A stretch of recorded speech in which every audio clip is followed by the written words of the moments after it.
जिस किसी ने भी इस बीज को देखा उसे मरना पड़ता है, लेकिन मैंने इसे सीधे निगल लिया था और 18 साल तक अपने अंदर पाला, क्योंकि मरने से पहले मेरे पिता ने मुझसे कहा था कि जैसे ही ये बीज मेरे अंदर अंकुरित होगा, मेरी जिंदगी पूरी तरह बदल जाएगी। लेकिन बीज के अंकुरित होने से पहले मैं बोल नहीं सकता, क्योंकि जैसे ही मैं अपना मुंह खोलूंगा, इस बीज की ओरा बाहर आ जाएगी, जिससे स्वर्गीय बिजली का क्रोध आकर्षित होगा और मैं बिजली गिरने से मर भी सकता हूँ। इसलिए पूरे 18 सालों तक मैंने एक भी शब्द नहीं बोला और लोगों को लगा कि मैं गूंगा हूँ। कल इन 18 सालों का आखिरी दिन है, लेकिन आज कुछ ऐसा हो गया जिसकी मैंने उम्मीद नहीं की थी। उस समय जियान लुवाई अपनी गर्दन पर बड़ा चाकू रखकर चिल्ला रही थी, मैं फैन चेन से शादी करने से पहले मरना पसंद करूंगी। ये सुनकर किसी ने कहा, लुवाई, अगर तुम ये रिश्ता तोड़ोगी तो लोग कहेंगे कि तुम एहसान फरामोश हो। ये सुनते ही हन लुआ गुस्से में जमीन पर पैर पटकते हुए बोली,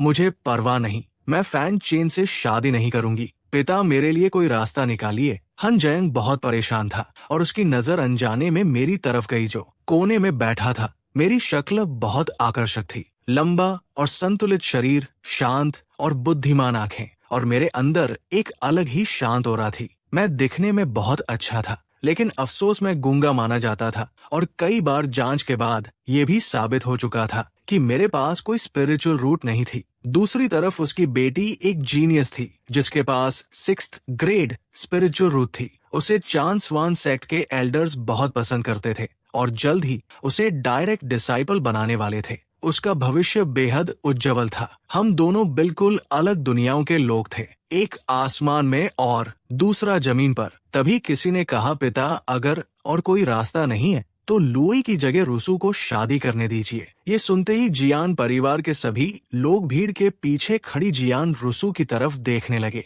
वो अपनी बड़ी बहन जैसी पतली और खूबसूरत लड़की थी। वो अपनी छोटी बहन जियान लुवाई से भी ज्यादा सुंदर थी, लेकिन दुर्भाग्य से वो एक कॉन्कुबिन से पैदा हुई थी, इसलिए जियान परिवार में उसका दर्जा बहुत नीचे था। उसे एक गूंगे आदमी से शादी के लिए भेजना परिवार के कई लोगों को भी बुरा लग रहा था। जियान रीसू ने अपने लाल होंठ काटते हुए बेबस होकर कहा, पिता, मैं अभी भी आपकी सेवा करना चाहती हूँ, कृपया मेरी शादी मत कराइए। लेकिन हियान जेन्यांग ने उसकी विनती को नजरअंदाज कर दिया और गंभीर स्वर में कहा, रूसवे, हमारा जियन परिवार पिछले 100 सालों से गिरावट में है। बड़ी मुश्किल से तुम्हारी बहन जैसा जीनियस पैदा हुआ है। परिवार का भविष्य उसी पर टिका है। मान लो कि तुम्हारा पिता तुमसे भीख मांग रहा है, अपनी बहन की जगह फैन चेन से शादी कर लो। उसे अब भी हिचकिचाते देख हन जैन्यांग ने दांत फींचे और घुटनों पर बैठते हुए कहा, क्या तुम्हें अपने पिता को घुटनों पर देखकर ही मानना पड़ेगा? जियान रीसू डर गई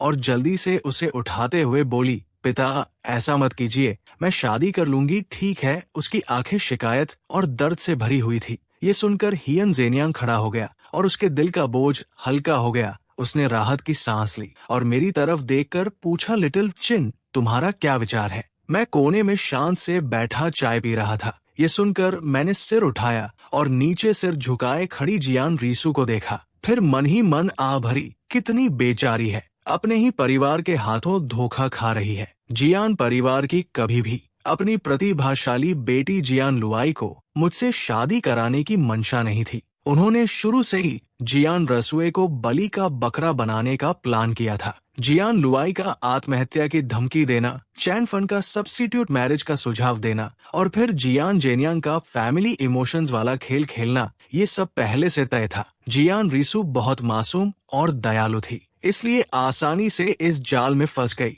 मैं ऐसी बेचारी लड़की की जिंदगी कैसे बर्बाद कर सकता था? मैंने अपने साथ रखा कागज और कलम निकाला और एक नोट लिखा, अंकल रुसु को मजबूर करने की जरूरत नहीं है। जियान परिवार ने पिछले 12:04 और 26 सेकंड सालों में मेरी देखभाल की है। इससे मेरे पिता का एहसान चुका दिया गया है। आज से ये शादी खत्म मानी जाए। सच कहूँ तो जियान रीसू की वजह से नहीं, मैं पहले ही ये रिश्ता खत्म करने का सोच चुका था। 10 साल पहले मेरे पिता ने एल्डर जैन की जान बचाई थी, तभी से मैं जैन परिवार में रह रहा था। लेकिन 3 साल पहले मेरे पिता की मौत के बाद सब बदल गया। लोग मुझसे दूर होने लगे और जियान परिवार ने भी धीरे धीरे दूरी बना ली। मैं समझता था कि उनकी सहनशीलता खत्म हो चुकी थी। अगर उन्हें अपनी रेपुटेशन की चिंता ना होती तो वे मुझे बहुत पहले ही घर से निकाल चुके होते। अब मेरे जाने का समय आ गया था। मेरा लिखा नोट पढ़ने के बाद हन्यन अंदर बहुत खुश हुआ। वो काफी समय से मुझे निकालना चाहता था, लेकिन मेरे पिता के एहसान की वजह से कुछ कर नहीं पा रहा था। अब जब मैंने खुद जाने की बात कही तो उसके लिए ये बहुत अच्छी खबर थी। लेकिन अचानक चेन यन फन ने गंभीर चेहरा बनाकर कहा, लिटिल चेन, ऐसा नहीं हो सकता। ये शादी का वादा एल्डर ने तय किया था, हम इसे कैसे तोड़ सकते हैं? अगर वो विजय होकर वापस आए और पता चला कि हमने वादा नहीं निभाया तो तुम्हारे अंकल और मुझे इसकी भारी कीमत चुकानी पड़ेगी। अगर तुम सच में हायन परिवार के एहसान मानते हो तो इन 10 सालों की देखभाल का बदला चुकाने के लिए रूसियों से शादी कर लो, ताकि हम सब एक परिवार बन जाएं। जियान परिवार के कुछ चालाक लोग तुरंत उसकी असली मंशा समझ गए। वो जियान रीसू की पूरी जिंदगी बर्बाद करके अपनी बेटी जियान लुवाई के लिए खतरा खत्म करना चाहती थी। जियान रीसू की ऑनरा बहुत खास थी। उसकी बेमिसाल खूबसूरती हर जगह मशहूर थी। कई बड़े परिवारों के युवा उससे शादी करना चाहते थे। अगर वो किसी अमीर परिवार में शादी कर लेती या किसी शक्तिशाली आदमी की कॉन्क्यूबाइन बन जाती तो वो जैन लोई के लिए बड़ा खतरा बन सकती थी। लेकिन अगर उसकी शादी मुझ जैसे बेकार इंसान से कर दी जाए जिसकी कोई कीमत नहीं, तो वो खतरा हमेशा के लिए खत्म हो जाता। कितनी जहरीली सोच है। मैं सब कुछ साफ साफ समझ रहा था। जियान रीसू चुपचाप रोना चाहती थी, लेकिन बेबस होकर मन ही मन आह भर रही थी। मैंने सोचा, अगर आज मैं उसकी मदद भी कर दूं, तो मेरे जाने के बाद भी वो चैनियन फन के जहरीले हाथों से नहीं बच पाएगी। तब उसका भविष्य शायद एक गूंगे आदमी से शादी करने से भी बदतर होगा। इन सालों में जियान रीसू ही अकेली थी जिसने हमेशा मेरे साथ अच्छा व्यवहार किया। जिस साल मेरे पिता की मौत हुई थी, मैं दुख में इतना टूट गया था कि बुरी तरह बीमार पड़ गया। मैं 7 दिन और 7 रात तक बिस्तर पर पड़ा रहा और जियान परिवार के बाकी लोगों ने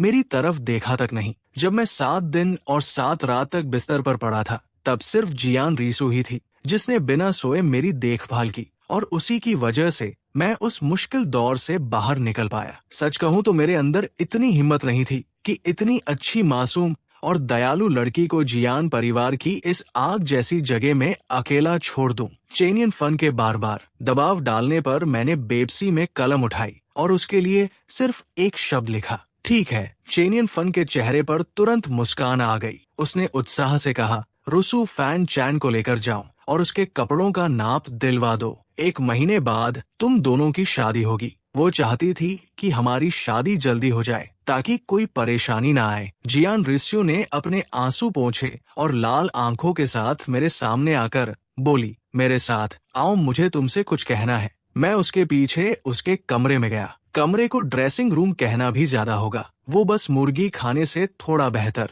था, बहुत साधारण और छोटा। रियान रीसू ने दराज खोली और कोने में छुपा हुआ एक छोटा सा पाउच निकाला जो अलग अलग आकार के टूटे हुए चांदी के सिक्कों से भरा था। उसने धीरे से कहा, छोटे गूंगे, तुम्हें ये रिश्ता नहीं मानना चाहिए था। वो लोग सच में नहीं चाहते कि तुम मुझसे शादी करो। वो बस नहीं चाहते कि लोग उन्हें एहसान फरामोश कहें। जब मेरी बहन सेक्ट में शामिल हो जाएगी तब वो तुम्हारे साथ बहुत बुरा व्यवहार करेंगे और फिर तुम्हें घर से निकाल देंगे। मैं हल्का सा मुस्कुराया। वो बेवकूफ नहीं थी। फिर उसने वो पैसों की थैली मेरी हथेली पर रखी और धीमी आवाज में बोली, ये पैसे लेकर जान परिवार छोड़ दो, लग्जन शहर भी छोड़ दो। मैं नहीं चाहती कि तुम्हारी जिंदगी मेरी तरह हो जाए। मैंने एक नोट लिखा और तुम उसके होठों पर कड़वी मुस्कान आई। उसने कहा, यही मेरा घर है, चाहे वो मेरे साथ कितना भी बुरा व्यवहार करें, मैं जा नहीं सकती। तभी बाहर नौकरानियों की हंसी और बातें सुनाई दी। वे शादी का सामान लेने गोदाम जा रही थी।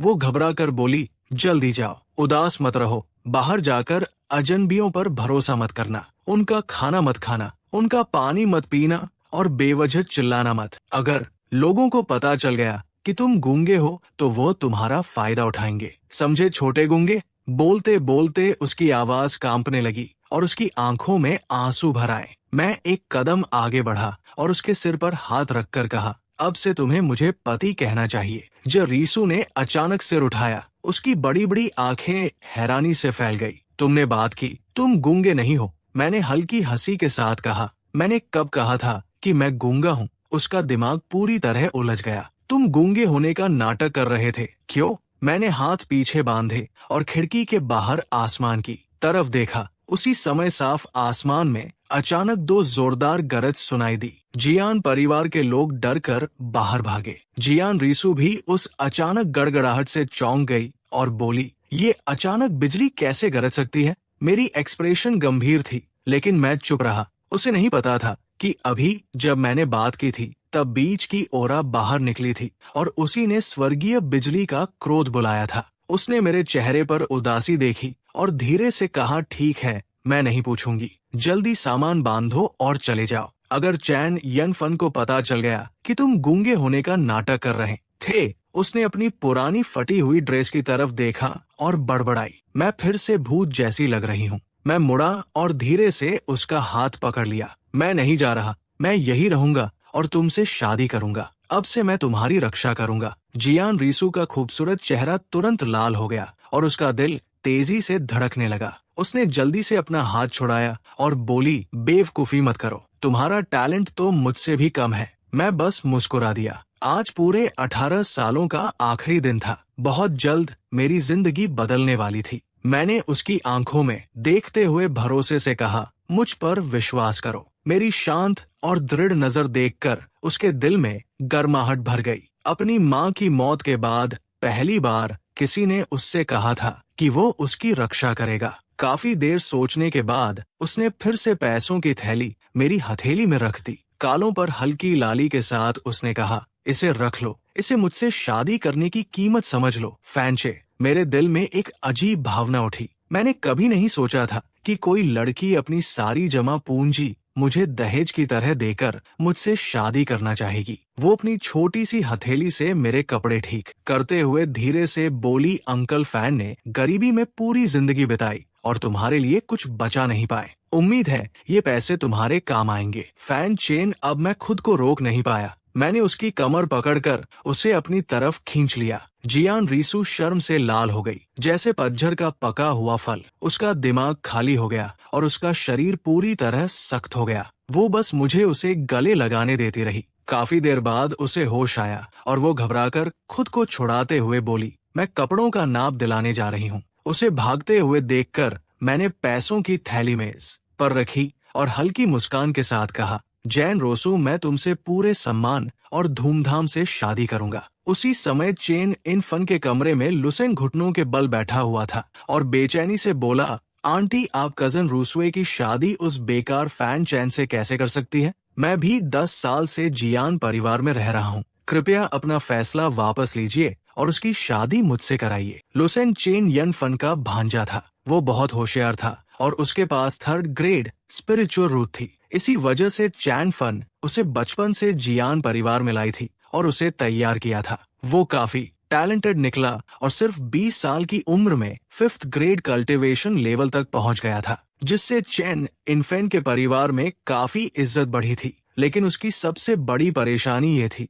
कि लुसन हमेशा चेन रूसू को अपनी पत्नी मानता था। चेन इनफेन ने ठंडे स्वर में कहा, बाकी हर बात में मैं तुम्हें मान सकती हूँ, लेकिन इस मामले में मैं तुम्हें बेवकूफी नहीं करने दूंगी। लेकिन लुसेन के दर्द भरे चेहरे को देखकर उसका दिल थोड़ा पिघल गया। उसने गहरे मतलब के साथ कहा, मैं सिर्फ तुम्हें उनकी शादी रोकने से मना कर रही हूँ। शादी के बाद क्या होगा ये मैंने नहीं कहा। अगर फैन चेन अचानक मर जाए तो फिर तुम जियान रीसू से शादी कर सकते हो। लुसेन का चेहरा तुरंत खुशी से चमक उठा। मैं समझ गया, धन्यवाद आंटी। मैं अभी जाकर फैन चेन की शादी की तैयारी में मदद करता हूँ ताकि उनकी शादी जल्दी हो जाए। चेन इनफन ने सिर हिलाया और कहा, ठीक है, लेकिन कल सुबह जल्दी उठना मत भूलना। मैं तुम्हें डिटेक्शन टावर लेकर जाऊंगी ताकि तुम्हारी स्पिरिचुअल रूट दोबारा जांची जा सके। लुसी ने सम्मान से हाथ जोड़कर हामी भरी और चेहरे पर मुस्कान ली बाहर चला गया। लेकिन जैसे ही लुसेन चैन फन के कमरे से बाहर निकला, उसके चेहरे की मुस्कान धीरे धीरे गायब हो गई और उसकी आंखों में क्रूरता झलकने लगी। उसने मन ही मन सोचा, इस बूढ़ी औरत के दिमाग में सच में अच्छे प्लान आते हैं। अगर कल दोबारा टेस्ट में मेरी स्पिरिचुअल रूट पहले से ऊंची निकली तो मैं पूरे जियान परिवार के सामने जियान रुजू को छीन लूंगा। अगली सुबह बहुत जल्दी चियान परिवार के पश्चिमी आंगन के एक साधारण कमरे में मैं बेचैनी से इधर उधर टहल रहा था। और बीच बीच में खिड़की से आसमान की तरफ देख रहा था। मेरी आंखें पूरी रात जागने की वजह से लाल हो चुकी थी। मैं बेहद बेचैन था। मैं इस दिन का 18 सालों से इंतजार कर रहा था। मुझे लगा था कि मेरी इच्छा शक्ति बहुत मजबूत है और मैं इस पल का शांत मन से स्वागत करूंगा। लेकिन जब ये दिन सच में आया तो मैं पूरी रात सो नहीं पाया और दिल में अजीब बेचैनी थी। तभी आसमान से एक चमकदार रोशनी बादलों को चीरते हुए कमरे में आ गिरी। लगभग उसी समय मेरे दिमाग में क्रैक होने जैसी आवाज आई, जैसे कोई सख्त खोल टूट रहा हो।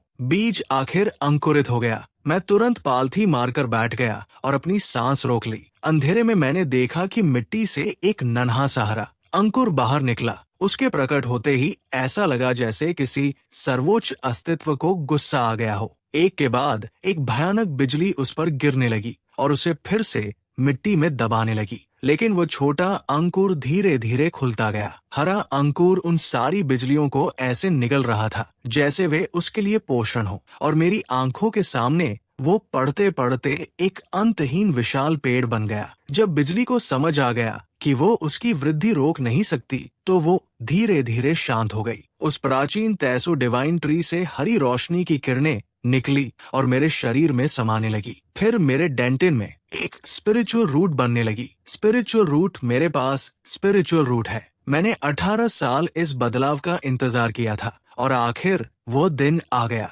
थोड़ी देर बाद मैंने खुद को शांत किया और अपनी स्पिरिचुअल रूट को ध्यान से देखा। लेकिन उसे देखकर मैं हैरान रह गया। वो पूरी तरह ट्रांसपेरेंट थी। मेरी स्पिरिचुअल रूट का कोई रंग ही नहीं था। चियान लुवाई की स्पिरिचुअल रूट आसमानी नीले रंग की थी, जो 6th ग्रेड रूट को दर्शाती थी। सुना था कि सबसे ऊंची फाइट स्पिरिचुअल रूट होती है, जो 9 ग्रेड होती है। लेकिन ट्रांसपेरेंट स्पिरिचुअल रूट के बारे में मैंने कभी नहीं सुना था। लगता है मुझे इवैल्यूएशन टावर जाकर इसकी पुष्टि करनी होगी। मैंने अपना सिर छुआ और सोचा कि आखिर ये किस लेवल की रूट है। तभी मैंने देखा कि विशाल तैसो डिवाइन ट्री पर बहुत सारे बड़े ट्रांसपेरेंट फल लगे हुए थे। सबसे नीचे लटक रहे फल के अंदर एक कल्टीवेशन टेक्निक सील थी। जब मैंने उस पर लिखे शब्द साफ देखे तो मैं दंग रह गया। High level mysterious technique ascending dragon sutra. मैं पूरी तरह हिल गया। जियान परिवार जैसी पुरानी ताकत के पास सिर्फ mid level royal sword technique थी, लेकिन ये मिस्टीरियस हाई लेवल टेक्निक तो पूरी दुनिया में खून खराबा करवा सकती थी। मेरी सांसें तेज हो गई। मैंने उस फल को लेने के लिए छलांग लगाई, लेकिन एक अदृश्य शक्ति ने मुझे जमीन पर दबा दिया। तभी मेरे दिमाग में जानकारी आई, सबसे निचली परत के फल को सिर्फ वही ले सकता है जो फाउंडेशन एस्टैब्लिशमेंट रिल्म तक पहुंच चुका हो। उसके तुरंत बाद मेरी आंखों के सामने का अंधेरा गायब हो गया और मैं वापस अपने साधारण कमरे में लौट आया। मैंने बिना समय बर्बाद किए जियान मंजियन छोड़ा और इवैल्यूएशन टावर की तरफ निकल गया। सुबह बहुत जल्दी थी और वहां इवैल्यूएशन के लिए कई लड़के लड़कियां पहले से मौजूद थे। उस समय चैनियन फन लुसेन के साथ टावर के बाहर खड़ी थी और बोली, आज नर्वस मत होना। पिछली बार तुम घबरा गए थे, इसलिए तुम्हारा रिजल्ट नॉर्मल लेवल से नीचे आया था। तुम्हारे पास कम से कम हाई 3rd ग्रेड रूट होनी चाहिए थी, लेकिन नर्वस होने की वजह से सिर्फ मिड 3rd ग्रेड मिली। इसी एक लेवल की कमी की वजह से मैं तुम्हारे लिए जियान परिवार से ज्यादा रिसोर्सेज नहीं ले पाई। लुसेन ने गहरी सांस ली। जियान परिवार के रिसोर्सेज सीमित थे, ज्यादातर जियान लुवाई को दिए जाते थे और बाकी टैलेंट के हिसाब से बांटे जाते थे। परिवार में कई लोगों के पास 3rd ग्रेड रूट्स थी, इसलिए अगर उसका लेवल दूसरों से कम रहा तो उसे बहुत कम रिसोर्सेज मिलते। चेन फन ने गंभीरता से कहा, इस बार तुम्हें अपना असली लेवल दिखाना होगा। अगर तुम्हें हाई 3rd ग्रेड मिल गई तो मैं जेन परिवार को मनाकर तुम्हें उनके 100 टेक्निक सीखने का मौका दिला दूंगी। ये सुनकर लुसन बेहद उत्साहित हो गया। जियान परिवार की स्वर्ड टेक्निक एक मिड येलो रैंक टेक्निक थी और लन सिटी में काफी ताकतवर मानी जाती थी। सिर्फ जियान परिवार के कोर मेंबर्स ही इसे सीख सकते थे। 10 साल तक सबको खुश करने के बाद आखिर अब उसे जियान परिवार की सबसे कीमती चीज छूने का मौका मिल रहा था। अपनी खुशी में उसने अचानक मुझे देखा और चौंक गया। वो जानता था कि मैं भी उसकी तरह अपनी असली ताकत छिपा रहा था, लेकिन मैं अभी भी गूंगे होने का नाटक कर रहा था ताकि किसी को शक ना हो। उसने तिरस्कार भरी नजरों से सिर हिलाया और बोला, तुम पहले भी कई बार इवैल्यूएशन करवा चुके हो, लेकिन हर बार रिजल्ट यही आया कि तुम्हारे पास कोई स्पिरिचुअल रूट नहीं है। उसने मेरे कंधे पर थपथपाते हुए कहा, स्पिरिचुअल रूट जैसी चीजें जन्म से होती है, या तो होती है या नहीं होती। पूरी जिंदगी एक आम इंसान बनकर जीने में क्या बुराई है? ऐसी चीजों के पीछे क्यों भाग रहे हो जो तुम्हें मिल ही नहीं सकती? तभी टावर का दरवाजा खुला। अंदर का टावर मास्टर एक झुका हुआ बूढ़ा आदमी था। उसने कहा, पुराने नियम वही है, जिसकी इवैल्यूएशन एक्स्ट्राऑर्डिनरी होगी उसे टेक्निक रिवॉर्ड्स मिलेंगे। लेकिन किसी ने ज्यादा रिएक्शन नहीं दिया, क्योंकि पिछले कई दशकों में सिर्फ जेन लोए ही ऐसी थी जिसे रिवॉर्ड मिला था। लुसन आत्मविश्वास से भरा हुआ था। उसने मुझे तिरछी नजर से देखा और मजाक उड़ाते हुए मुस्कुराया। थोड़ी देर बाद मेरे असली स्पिरिचुअल रूट लेवल को देखकर कहीं डर मत जाना। उसे पूरा भरोसा था कि इस बार उसकी high third grade spiritual route निकलेगी और उसके बाद जियान परिवार में उसकी पोजीशन और भी ऊंची हो जाएगी। उस वक्त जियान रीसू को मुझसे छीनना और भी आसान हो जाता। मैंने बस सिर हिलाया और एक नोट लिख दिया। तभी टावर मास्टर के आदेश के साथ सभी लोग एक साथ टावर के अंदर टेस्टिंग रूम में दाखिल हुए। ये चौथी बार थी जब मैं यहाँ आया था। पत्थर का दरवाजा बंद होने के बाद मैं घबराहट में सीक्रेट रूम के बीचों बीच रखी चीज को देखने लगा। वहाँ हवा में एक क्रिस्टल रूलर तैर रही थी, जिस पर 9 अलग अलग रंगों के निशान बने थे, जो लेवल 1 से लेकर लेवल 9 तक को दर्शाते थे। जब कोई अपनी हथेली उस पर रखता तो स्पिरिचुअल रूट की क्षमता के हिसाब से रूलर एक्टिवेट होती और संबंधित रंग दिखाकर रूट का लेवल बताती। इसकी टेस्टिंग बेहद एक्यूरेट थी। इसमें कभी गलती नहीं होती थी। मैंने गहरी सांस ली, आगे बढ़ा और अपनी हथेली क्रिस्टल रूलर पर रख दी। अगले ही पल रूलर तेज रोशनी से चमक उठी। नीचे से एक एनर्जी वेव उठी और धीरे धीरे लाल निशान तक पहुंची, फिर बिना रुके नारंगी निशान पार कर गई। मेरा रुका हुआ दिल थोड़ा शांत हुआ। फिर वेव पीले निशान तक पहुंची और हैरान कर देने वाली स्पीड से हरे निशान से टकराई। मेरा दिल तेजी से धड़कने लगा। हरा रंग 4th ग्रेड स्पिरिचुअल रूट को दर्शाता था, जो पहले ही लुसेंट से बेहतर था। लुक्सेंट सिटी में भी इसे काफी रेयर और अच्छा टैलेंट माना जाता था, लेकिन वेव के रुकने का कोई इरादा नहीं था। सियान और फिर ब्लू, मैंने अपनी मुट्ठियां कस ली। मेरा दिल जोर जोर से कांपने लगा। 6th ग्रेड स्पिरिचुअल रूट, मैं जेनोय के लेवल तक पहुंच चुका था, लेकिन वेव फिर भी नहीं रुकी। Purple 7th grade black 8th grade, मेरा दिल गले तक आ गया और मेरा मुंह सूख गया। मैं लक्ष्य सिटी का हाईएस्ट रिकॉर्ड तोड़ चुका था, लेकिन टेस्ट अभी भी खत्म नहीं हुआ था। वेव एक झटके में सबसे ऊंचे व्हाइट मार्क तक पहुंच गई। मेरी पुतलियां सिकुड़ गई और आंखों में बेकाबू खुशी भर गई। मेरे पास legendary 9th grade spiritual root थी, एक ऐसी लेवल जो पहले कभी नहीं देखी गई। लेकिन शौक यही खत्म नहीं हुआ, क्योंकि वो वेव फिर भी नहीं रुकी और ऊपर बढ़ती रही। क्रिस्टल रूलर के ऊपर सिर्फ खाली जगह थी, वहाँ कोई निशान नहीं था, लेकिन वेव लगातार ऊपर चढ़ती रही और आखिर एक जोरदार धमाके के साथ रूलर से बाहर निकल गई और सीक्रेट रूम से बाहर उड़ गई। मैं पूरी तरह स्तब्ध रह गया। ये आखिर किस तरह की स्पिरिचुअल रूट है? लगभग उसी समय बगल वाले रूम में लुसन अपनी क्रिस्टल रूलर को देख रहा था। उसकी वेव बहुत धीरे धीरे ऊपर बढ़ रही थी, जैसे दीवार पर रेंगता हुआ घोंगा। बड़ी मुश्किल से वो मिडिल 3rd ग्रेड और हाई 3rd ग्रेड के बीच आकर रुक गई और उसका चेहरा बेहद बदसूरत हो गया। वो गुस्से से चिल्लाया, ऊपर जा, जल्दी ऊपर जा। कमीनी चीज, उसने क्रिस्टल रूलर को फूंक मारते हुए गालियां दी। उसे पूरा यकीन था कि इस बार हाई 3rd ग्रेड मिल जाएगी, लेकिन वो बस पाल बराबर अंतर से चूक गया। इसी छोटी सी कमी की वजह से वो जियान परिवार के रिसोर्सेज और चेन यन फन द्वारा वादा की गई स्वॉर्ड टेक्निक दोनों खोने वाला था। तभी मेरी क्रिस्टल रूलर से निकली वेव उसके सीक्रेट रूम के पास से गुजरी। उसकी जबरदस्त इम्पैक्ट फोर्स ने ल्यूसन की वेव को फिर से एक्टिवेट कर दिया। जो वेव पहले रुक चुकी थी, वो अचानक फिर ऊपर बढ़ने लगी और हरे सायन, ब्लू, पर्पल और ब्लैक मार्क्स पार कर गई। आखिर वो धीरे धीरे व्हाइट मार्क तक पहुंची और वहां रुककर तेज चमकने लगी। बाहर टावर मास्टर आराम से रैटन चेयर पर बैठा था, एक हाथ में कलम और दूसरे में रिकॉर्ड बुक लिए हुए। तभी सीक्रेट रूम नंबर 3 की स्टोन डोर पहले चमकी और हल्की लाल रोशनी निकली। उसने आलस से रिकॉर्ड देखा और बुदबुदाया सीक्रेट रूम नंबर 3 जुटेंटन जो फैमिली की बेटी लो फर्स्ट ग्रेड स्पिरिचुअल रूट। उसके बाद बाकी रूम्स भी एक एक करके चमकने लगे। Secret room number 7 Yugon Chen family chamber of commerce का young master high first grade spiritual root. Secret room number 1 ससन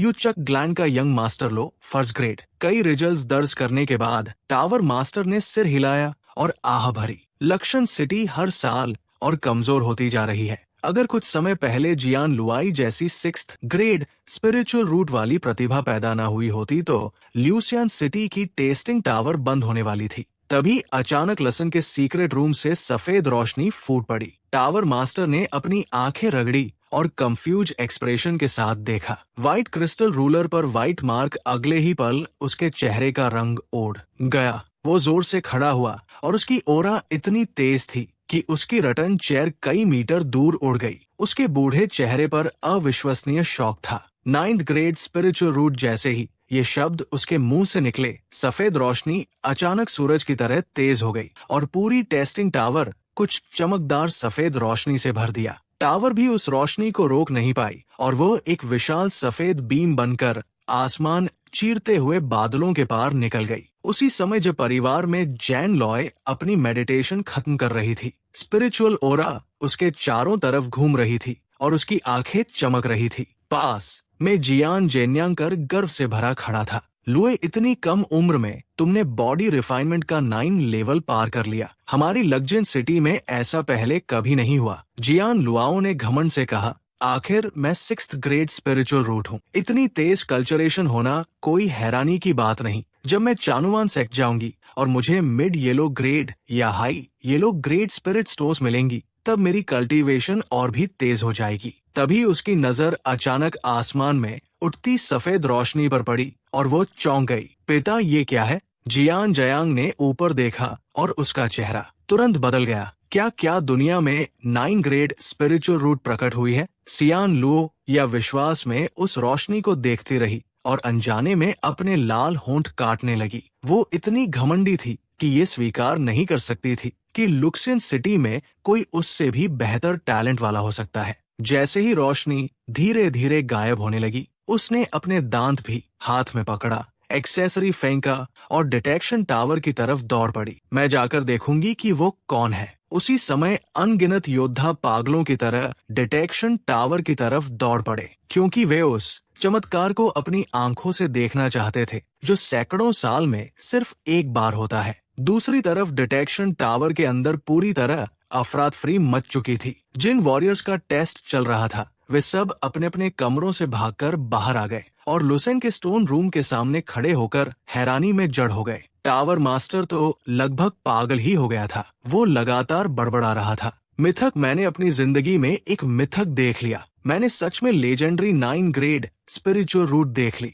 उसने कांपती आवाज में कहा, ये बिल्कुल हमारे त्यान जांगी पवेलियन के मास्टर जैसी स्पिरिचुअल रूट है। तभी एक युवा ने ईर्ष्या से मुट्ठियां भीते हुए पूछा, टावर मास्टर, क्या 9th ग्रेड सबसे ताकतवर होती है? टावर मास्टर ने उसे घूरा और ठंडे स्वर में कहा, बकवास, बिल्कुल 9 ग्रेड सबसे ताकतवर होती है। लेकिन फिर जैसे उसे कुछ याद आया, वो थोड़ा झिंझका और बोला, हालांकि इस दुनिया में एक ऐसी स्पिरिचुअल रूट की कहानी भी है जो 9th ग्रेड से भी ऊपर होती है। उसे बोगी स्पिरिचुअल रूट कहा जाता है। कहा जाता है कि वो इनविजिबल और इंटेंजिबल होती है, पूरी तरह ट्रांसपेरेंट। वो रूट 9th ग्रेड से 10 गुना 100 गुना ज्यादा ताकतवर होती है, लेकिन वो सिर्फ कहानियों में है, असलियत में नहीं। तुम लोग क्या सोचते हो, इतनी आसानी से कोई बग्गी स्पिरिचुअल रूट पा सकता है? ये सुनकर पास खड़ा एक कमजोर दिखने वाला युवक कड़वी हंसी हंस पड़ा। उसके चेहरे पर निराशा थी। सिर्फ एक टैलेंट टेस्ट ने उसकी पूरी फ्यूचर स्टेटस तय कर दी थी।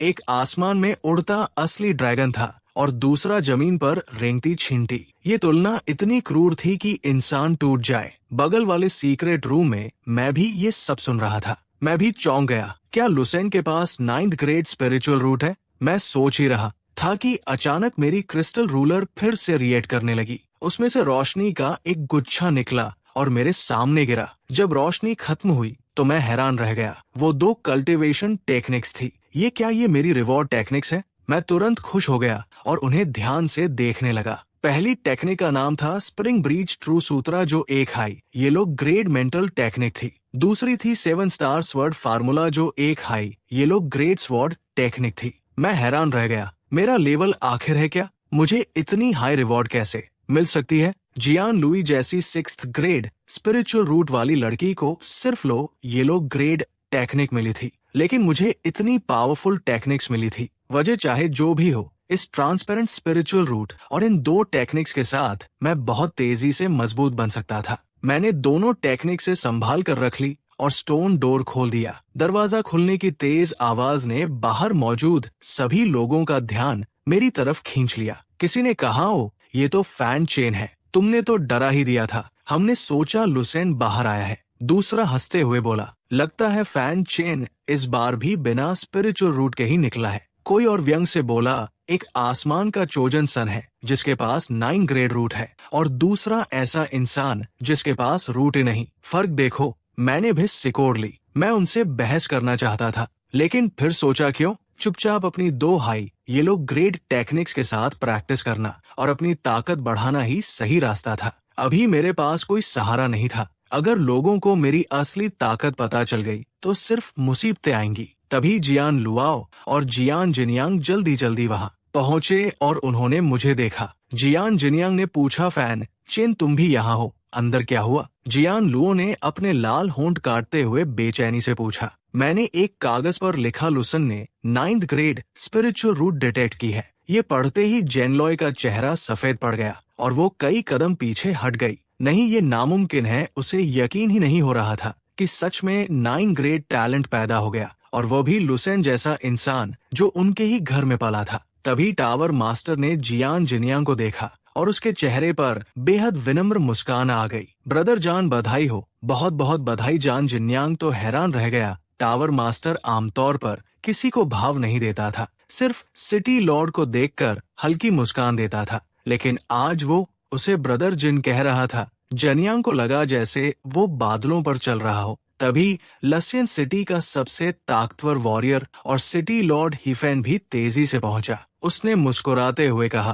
पेट्रियर्क जैन, बधाई हो। आपकी फैमिली ने एक असली ड्रैगन पैदा किया है। जियान जेनियंग को तो लगने लगा कि वो सपना देख रहा है। पिछली बार जब वो महंगे गिफ्ट्स लेकर हीफेन से मिलने गया था तो उसे दरवाजे से ही भगा दिया गया था, लेकिन आज वही लोग खुद उससे दोस्ती करने आ रहे थे। एक ही रात में गिरती हुई जियान फैमिली अचानक लुसिन सिटी की सबसे चाही जाने वाली फैमिली बन गई थी। जियान जेनियांग काफी देर तक स्तब्ध खड़ा रहा। फिर उसे समझ आया कि ये सब लुसिन की वजह से हुआ है। तभी चैन इनफेन गर्व से भरे चेहरे के साथ आई और बोली, पति याद है जब मैंने सबके विरोध के बावजूद लुसेन को जियन फैमिली में लाकर उसे ट्रेन करने की बात की थी। जियान जिनयांग शर्मिंदा हो गया। उसने शुरुआत में इसका कड़ा विरोध किया था क्योंकि फैमिली रिसोर्सेज सीमित थे, लेकिन चेन इनफेन के दबाव में मान गया था। उसने कभी नहीं सोचा था कि लुसेन इतना बड़ा टैलेंट निकलेगा। उसने भावुक होकर कहा,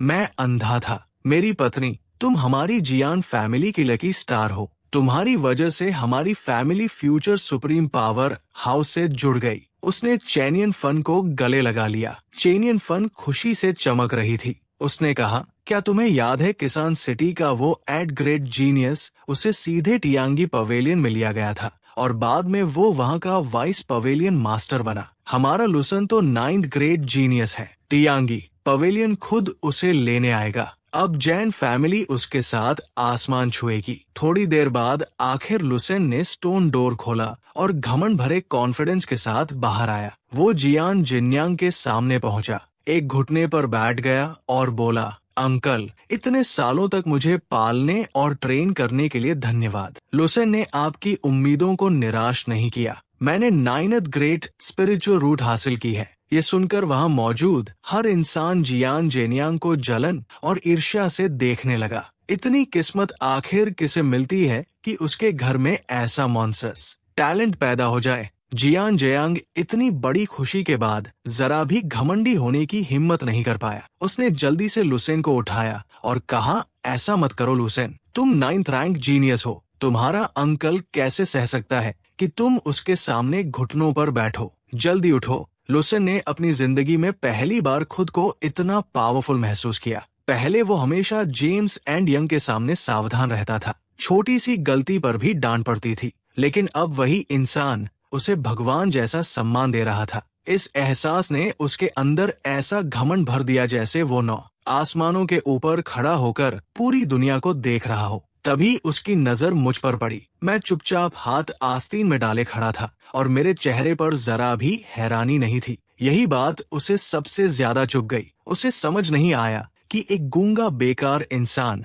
उसके सामने झुक क्यों नहीं रहा। उसने ऊंची आवाज में कहा, फैन चैन, क्या तुम्हें यकीन नहीं हो रहा? मैंने बिना एक्सप्रेशन बदले एक कागज पर लिखा, तुम इसके लायक नहीं हो। ये देखकर लुसन के चेहरे पर तिरस्कार भरी मुस्कान आ गई। फिर उसने जियान जेन्यायांग की तरफ मुड़कर कहा, अंकल जियान, मेरी एक रिक्वेस्ट है। जियान जेन्यायांग तुरंत बोला, कहो, इतनी फॉर्मेलिटीज की जरूरत नहीं। लुसेन ने मुझे तिरछी नजर से देखा और होठों पर मुस्कान लाते हुए कहा, मैं और जियान रीसू बचपन के दोस्त हैं। मैं उसे किसी बेकार इंसान से शादी करते नहीं देख सकता। अंकल जीन, कृपया उसकी शादी मुझसे करा दीजिए। सिर्फ मैं ही उसे खुशी और अच्छा भविष्य दे सकता हूँ। जियान जिन्यांग तुरंत असहज हो गया। वो पहले ही सबके सामने जियान रीसू की शादी मुझसे तय कर चुका था। अगर अब वो अपना वादा तोड़ता तो उसकी रेपुटेशन खराब होती। लेकिन दूसरी तरफ लुसीन अब जियान परिवार का भविष्य था। अगर उसे नाराज कर दिया तो वो परिवार का सबसे बड़ा पापी कहलाता।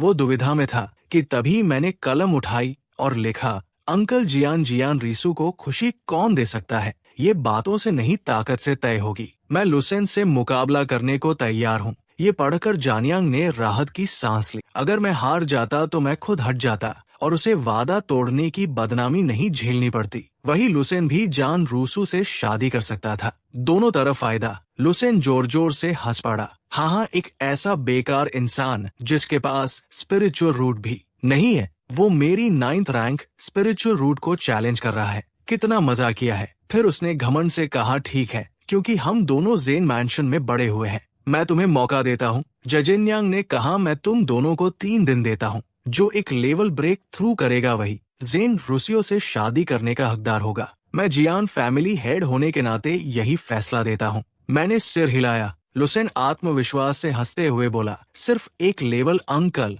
आप मेरी 9 रैंक स्पिरिचुअल रूट को कम आंक रहे हैं। 3 दिन बाद देखना क्या होता है। तभी भीड़ को चीरते हुए एक शानदार कपड़े पहने बूढ़ा आदमी आगे आया और सम्मान से हाथ जोड़कर बोला, यंग मास्टर लू, मैं इंचैन हूँ। ये सुनकर सभी लोग चौंक गए। इंचैन इमोर्टल ल्यू सिटी की सबसे बड़ी एल्केमी फैमिली का हेड था। उसकी फैमिली की एंसेस्ट्रल रिफाइनमेंट पिल रेसिपी ने आसपास के सभी शहरों की रिफाइनिंग पिल्स मार्केट पर मोनोपोली कर रखी थी। रिफाइनमेंट पिल्स कल्चरेशन बढ़ाने का सबसे बड़ा सहारा थी, इसलिए उसके आते ही सभी का ध्यान उसी पर गया। लुसेन ने उसे पहचान कर पूछा, पैट्रियाकिन, क्या बात है? इंचैन हंसते हुए एक ब्रोकेड बॉक्स खोला। अंदर 10 छोटी जेड बॉटल्स रखी थी जिनसे स्पिरिचुअल ओरा निकल रही थी। वे बेहद कीमती रिफाइनमेंट पिल्स थी। उसने मुस्कुराकर कहा, यंग मास्टर लू को 9 रैंक स्पिरिचुअल रूट मिलने की बधाई। मेरे पास देने के लिए कुछ खास नहीं, इसलिए ये newly refined high grade refinement pills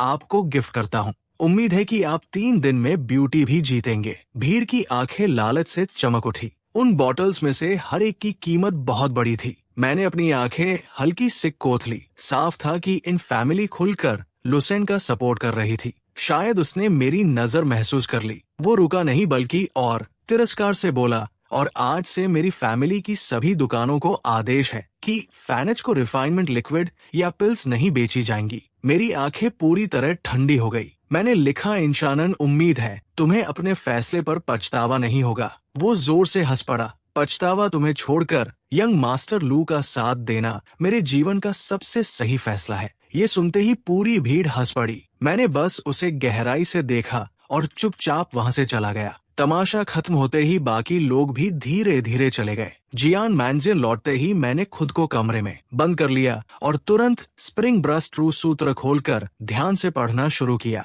शायद सुप्रीम वॉइड एंशिएंट ट्री ने मेरे शरीर को बदल दिया था, क्योंकि इतनी गहरी हाई येलो ग्रेड टेक्निक मुझे बहुत आसानी से समझ आने लगी। जल्दी ही चारों दिशाओं से इनविजिबल ऑनरा मेरे टेंटियन में आने लगी और प्योर स्पिरिचुअल पावर में बदलने लगी। मैं बिना रुके पूरी रात कल्टीवेशन करता रहा, दुनिया की हर चीज भूल गया। अगली सुबह जब पहली सूरज की किरण कमरे में आई, तब मैंने धीरे से आंखें खोली। मेरे चेहरे पर खुशी की झलक थी। सिर्फ एक रात की कल्टीवेशन में मैं सफलतापूर्वक बॉडी रिफाइनमेंट के सेकंड लेयर तक पहुंच गया था। लेकिन ये अभी खुद को और ज़ेन रूसू को बचाने के लिए काफी नहीं था। मुझे और ताकत चाहिए थी। जब मैंने दोबारा कल्टीवेशन करने की कोशिश की तो पता चला कि ओरा अब्सॉर्ब करने की स्पीड बहुत धीमी हो गई थी। बॉडी रिफाइनमेंट रेल में जितना ऊपर जाते हो, कल्टीवेशन उतनी धीमी होती जाती है। इसके लिए रिफाइनमेंट लिक्विड की जरूरत होती है, लेकिन वो बहुत महंगा था और इन फैमिली अब मुझे बेचने वाली नहीं थी।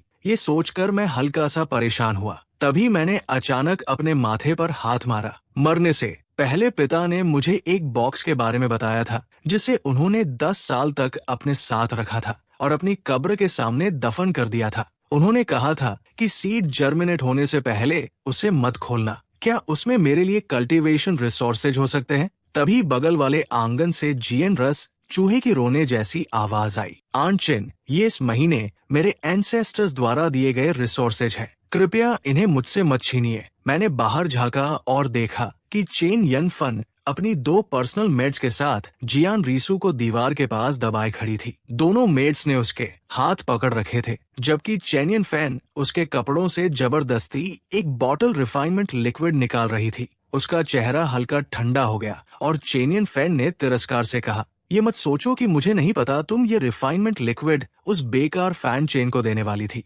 इतना कहकर उसने रिफाइनमेंट लिक्विड की बोतल जोर से जमीन पर पटक दी। कीमती रिफाइनमेंट लिक्विड पूरे जमीन पर फैल गया और मिट्टी में मिल गया। चियान रीसू घबराकर दोनों मेड़ों की पकड़ से छूटने के लिए संघर्ष करने लगी। जैसे ही वो छूटी, तुरंत जमीन पर घुटनों के बल बैठ गई और उस मिट्टी को अपने हाथों से समेटने लगी जो स्पिरिचुअल लिक्विड में भीग चुकी थी। वो कोशिश कर रही थी कि थोड़ा सा लिक्विड ही बचा ले, लेकिन लिक्विड और मिट्टी पूरी तरह मिल चुके थे। अब कुछ भी बचाना बेकार था। ये देखकर उसकी शांत प्रकृति भी टूट गई और उसकी आंखों से आंसू निकल पड़े। वो रोते हुए बोली, शाओ चैन पहले ही बहुत दुख झेल चुका है, आप लोग उसे इतना क्यों सताते हैं? चैन फन ने बेपरवाही से हाथ छाड़े और कहा, कौन उसे परेशान कर रहा है? ये रिफाइनमेंट लिक्विड हमारी जान फैमिली की है। अगर उसमें हिम्मत है तो खुद जाकर कमा ले। अगर उसे एक औरत से छुपकर रिसोर्सेज लेने पड़ रहे हैं तो हमारी जेनमेशन ही नहीं, सड़क का भिखारी भी उस पर थूकेगा।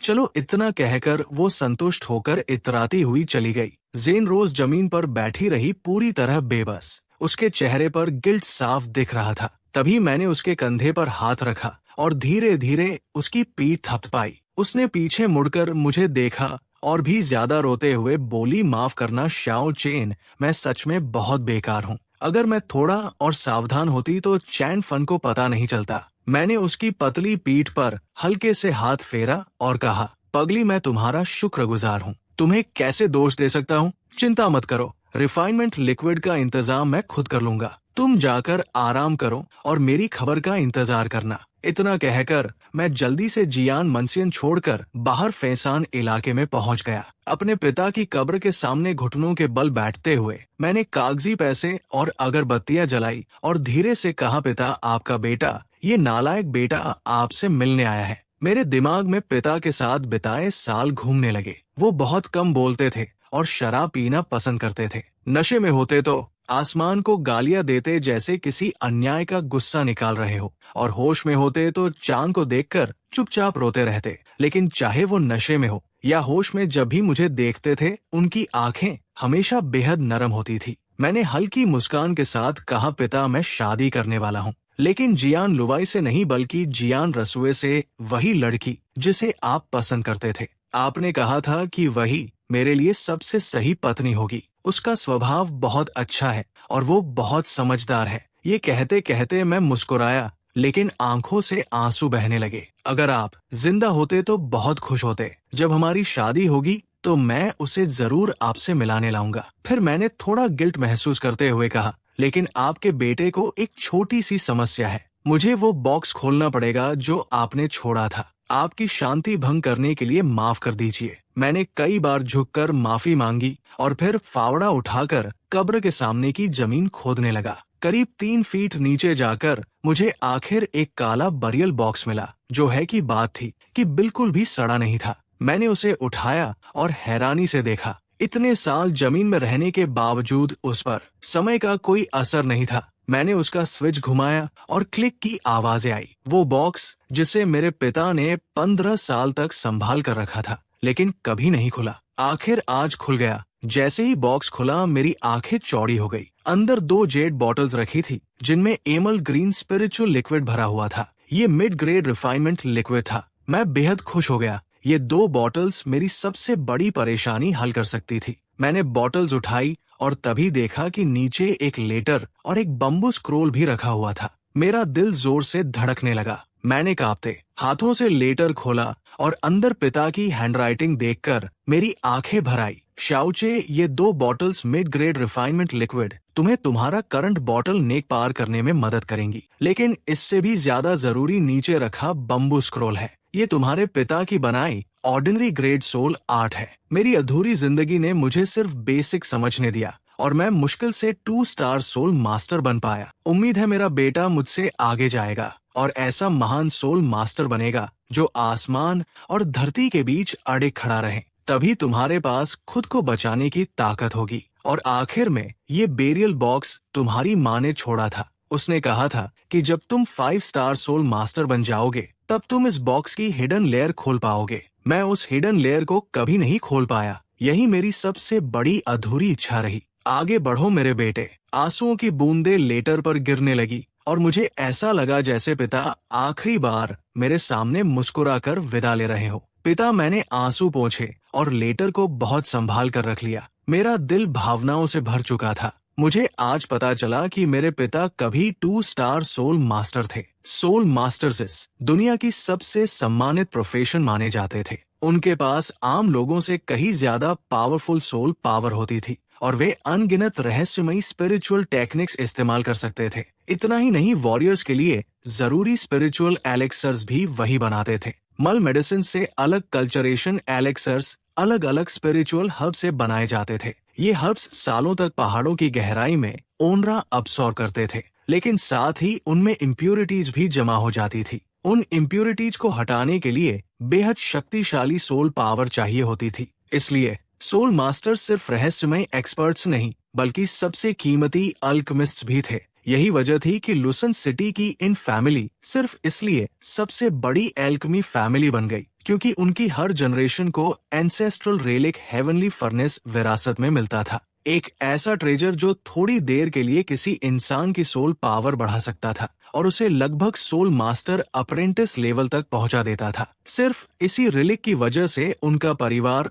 पूरी लुसन सिटी पर राज करता था। अगर वे जोर से पैर पटकते तो पूरी सिटी 3 बार कांप जाए। इससे अंदाजा लगाया जा सकता था कि असली सोल मास्टर कितना डरावना होता है। मैंने आखिर बम्बू स्क्रोल खोला। उसके अंदर अजीब तरह के मुड़े तोड़े सिंबल्स लिखे थे। पहली नजर में तो वे चाइनीज कैरेक्टर्स भी नहीं लग रहे थे। जितना ज्यादा मैं उन अजीब अक्षरों को देखता गया, उतना ही मेरा सिर चकराने लगा। ऊपर लिखा था तैसू अपर चैप्टर लेखक सोया दन 8 स्टार सोल मास्टर। उसके नीचे लिखा था जिन लोगों की सोल पावर मजबूत होगी वही इन अक्षरों को समझ पाएंगे, वरना उन्हें भयानक सिर दर्द होगा और गंभीर स्थिति में उनकी सोल भी नष्ट हो सकती है। सावधानी से अभ्यास करें। तब मुझे समझ आया कि ये अक्षर आंखों से नहीं सोल से पढ़े जाते हैं और मैं इन्हें समझ पा रहा था। इसका मतलब मेरी सोल आम लोगों से कहीं ज्यादा मजबूत थी और मेरे पास सोल मास्टर बनने की योग्यता थी। ये सोचकर मैं बेहद खुश हो गया।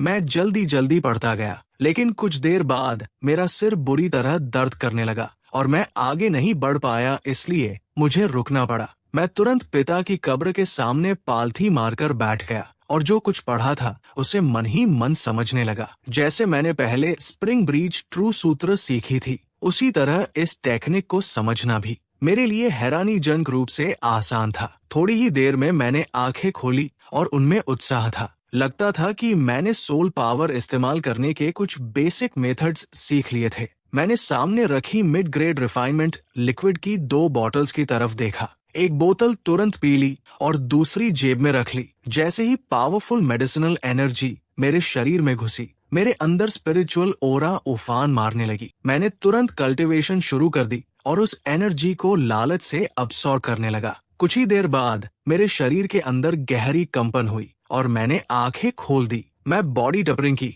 तीसरी लेयर तक पहुंच चुका था। मैं हैरान रह गया। मिड ग्रेड रिफाइनमेंट लिक्विड का इफेक्ट इतना जबरदस्त है, तो फिर हाई ग्रेड और सुप्रीम ग्रेड कितने डरावने होंगे। मैंने पिता की कब्र के सामने खोदा हुआ गड्ढा वापस भर दिया, उनकी कब्र को झुककर प्रणाम किया और फिर शहर लौट आया। लेकिन मैं सीधे जियान फैमिली नहीं गया। मैं इमोर्टल फ्लो सिटी की दूसरी सबसे बड़ी एल्कमी फैमिली वान फैमिली की दुकान ट्रेजर पवेलियन पहुंचा, जिसका बिजनेस अब गिर रहा था। वान फैमिली के पास इन फैमिली जैसा सोल पावर बढ़ाने वाला ट्रेजर नहीं था, इसलिए वे सिर्फ बहुत घटिया प्रोडक्ट्स बना पाते थे और उनका बिजनेस इन फैमिली से काफी कमजोर था। वहां पहुंचकर मैंने ढीला काला रोब पहना, मास्क लगाया और दुकान के अंदर गया। ट्रेजर पवेलियन का मैनेजर आलस से कुर्सी पर लेटा दुकान संभाल रहा था। उसने सुस्त आवाज में पूछा, सर क्या खरीदना चाहते हैं? मैंने सिर हिलाया और भारी आवाज में कहा, मैं खरीदने नहीं आया। मैनेजर ने हैरानी से मुझे देखा, तो क्या आपके पास कोई हेवनली मटेरियल है बेचने के लिए? मैंने फिर सिर हिलाया, वो भी नहीं। मैनेजर चिढ़ गया और बोला, ये व्यापार की जगह है, ना खरीदना ना बेचना, तो फिर यहाँ क्यों आए हो? मैंने अपनी जेब से मिड ग्रेड रिफाइनमेंट लिक्विड निकाली और काउंटर पर रख दी। इसे सामान के बदले बदलना है। मैनेजर ने बोतल देखी और उसका चेहरा अचानक बदल गया। उसकी आंखें शौक से फैल गई। वो तुरंत कुर्सी से उछल पड़ा और चिल्लाया, ये मिड ग्रेड रिफाइनमेंट लिक्विड है। 10 साल हो गए मैंने फिर से मिड ग्रेड रिफाइनमेंट लिक्विड देखी है। वो इतना एक्साइटेड हो गया कि उसका मेरे प्रति व्यवहार तुरंत सम्मान से भर गया। जल्दी जल्दी इस सम्मानित मेहमान के लिए सबसे अच्छी चाय लाओ। मैं थोड़ा चौंक गया। क्या 10 साल पहले भी मेरे पिता ने ही ऐसा रिफाइनमेंट लिक्विड बेचा था? मैंने ठंडी आवाज में कहा, चाय की जरूरत नहीं, मैं कुछ मटेरियल्स लेना चाहता हूँ। तुम्हारी दुकान कितना दे सकती है? मैंने काउंटर पर रखी कलम उठाई और रिफाइनमेंट लिक्विड बनाने के मटेरियल्स की लिस्ट लिख दी।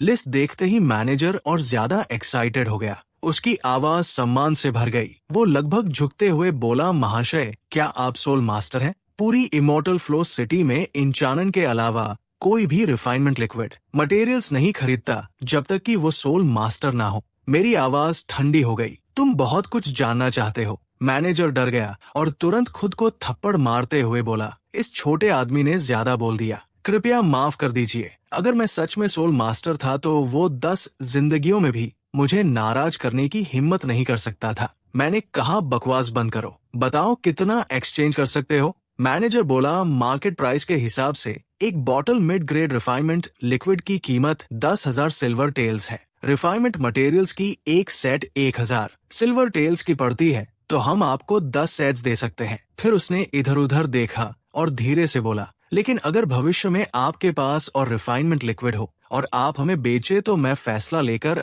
आपको 11 सेट्स दे सकता हूँ। मैं अंदर से खुश हो गया। एक बोतल की कीमत 10,000 सिल्वर टेल्स, जबकि लो ग्रेड की सिर्फ 5,000 होती है। लेकिन उसके इफेक्ट को देखकर ये 2 गुनी कीमत पूरी तरह सही थी। मैंने थोड़ा सोचा और सिर हिला दिया। मैनेजर खुशी से झूम उठा और तुरंत 11 सेट्स मटेरियल्स मेरे सामने रख दिए। हाथ रगड़ते हुए उसने कहा, महाशय कल लुशन सिटी की अल्कमी एग्जीबिशन है। अगर आपके पास एक्स्ट्रा रिफाइनमेंट लिक्विड हो तो कृपया वहां हमें बेच दीजिए, ताकि वॉन फैमिली थोड़ी इज्जत बचा सके। उसकी लगभग भीख मांगती हुई एक्सप्रेशन देखकर मैंने हल्का सिर हिलाया। कोशिश करूंगा। ट्रेजर पवेलियन छोड़ने के बाद मैंने कंफर्म किया कि कोई मेरा पीछा नहीं कर रहा। फिर एक सुनसान गली में जाकर डिस्गाइज उतारा और सामान्य रूप से सड़क पर लौट आया। मैं कुछ ही कदम चला था कि अचानक किसी की मजाक उड़ाती आवाज सुनाई दी। अरे वाह, ये कौन है? मैंने देखा, लसन घोड़े पर बैठा हुआ था।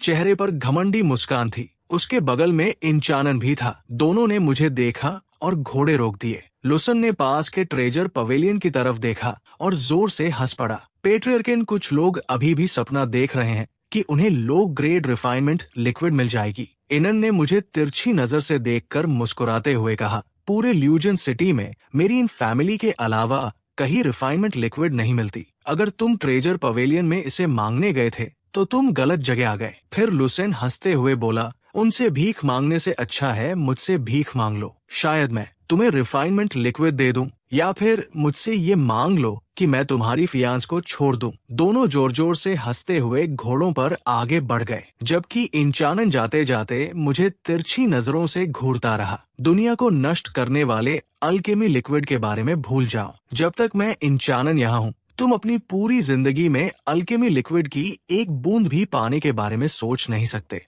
ये कहकर उसने अपने घोड़े को एड़ी मारी और उसे पकड़ने निकल पड़ा। मैंने बस कंधे उचका दिए। लो ग्रेड अल्केमी लिक्विड तो कुत्ते भी नहीं चाहते। ज्यादा देर नहीं हुई थी कि यंग मिस हान वैन सिलेंडन ट्रेजर गैलरी में दाखिल हुई। दुकानदार डर और सम्मान से भरे चेहरे के साथ झुक गया। यंग मिस, मामला वैसा ही है जैसा मैंने पहले आपको बताया था। हांसलिन की आंखें बेहद तेज थी। उसने ठंडी आवाज में पूछा, क्या तुमने किसी को उसकी पहचान पता करने भेजा था? दुकानदार का शरीर कांप उठा। ये बूढ़ा नौकर ऐसी हिम्मत कैसे कर सकता है? सोल मास्टर्स को बिल्कुल पसंद नहीं कि कोई उनके सौभाग्यपूर्ण मौकों की जासूसी करे। अगर हम उन्हें नाराज कर दें तो क्या हम हैंग परिवार पर मुसीबत नहीं लाएंगे? हांसलिन का चेहरा थोड़ा नरम पड़ा। उसने राहत की सांस ली। फिलहाल मैं तुम्हें माफ करती हूँ। बहुत अच्छा, तुमने इस मामले को बेहद सही तरीके से संभाला। तुमने उस सोल मास्टर को पर्याप्त फायदे दिए, रिश्ता भी बेहतर किया और जरा भी लापरवाही नहीं की। आगे हमारी वैन फैमिली उस सोल मास्टर को अपने पक्ष में कर पाएगी या नहीं, ये पूरी तरह उसकी इच्छा पर निर्भर करेगा। अगर वो प्रदर्शनी में हमें कुछ मिड ग्रेड अल्केमी लिक्विड दे सके तो हम मशहूर हो जाएंगे और साथ ही इन फैमिली से मुकाबला भी कर पाएंगे। जैसे ही मैं हन मिशन वापस लौटा, मैंने अंदर पूरा हंगामा देखा। ढूंढो, ध्यान से ढूंढो, चाहे जमीन 3 फीट नीचे तक क्यों ना खोदनी पड़े, जीन रीसू को ढूंढ कर लाओ। क्या? कान्हा ने रीसू गायब हो गई। मेरा दिल घबराहट से भर गया। तुरंत एक बुरा ख्याल आया। क्या वो बेवकूफ लड़की अकेले ही हेवनली ट्रेजर्स और कीमती मटेरियल्स ढूंढने निकल गई ताकि अपना रियलम तोड़ सके? अंधेरा होने वाला था और वो अब तक वापस नहीं आई थी। हो सकता है वो किसी खतरे में पड़ गई हो। मैंने देर करने की हिम्मत नहीं की। मैं तुरंत शहर के गेट से बाहर भागा और मिस्टी क्लाउड माउंटेन्स की तरफ दौड़ा, वही जगह जहां हेवनली ट्रेजर्स और कीमती मटेरियल्स मिलने की सबसे ज्यादा संभावना थी।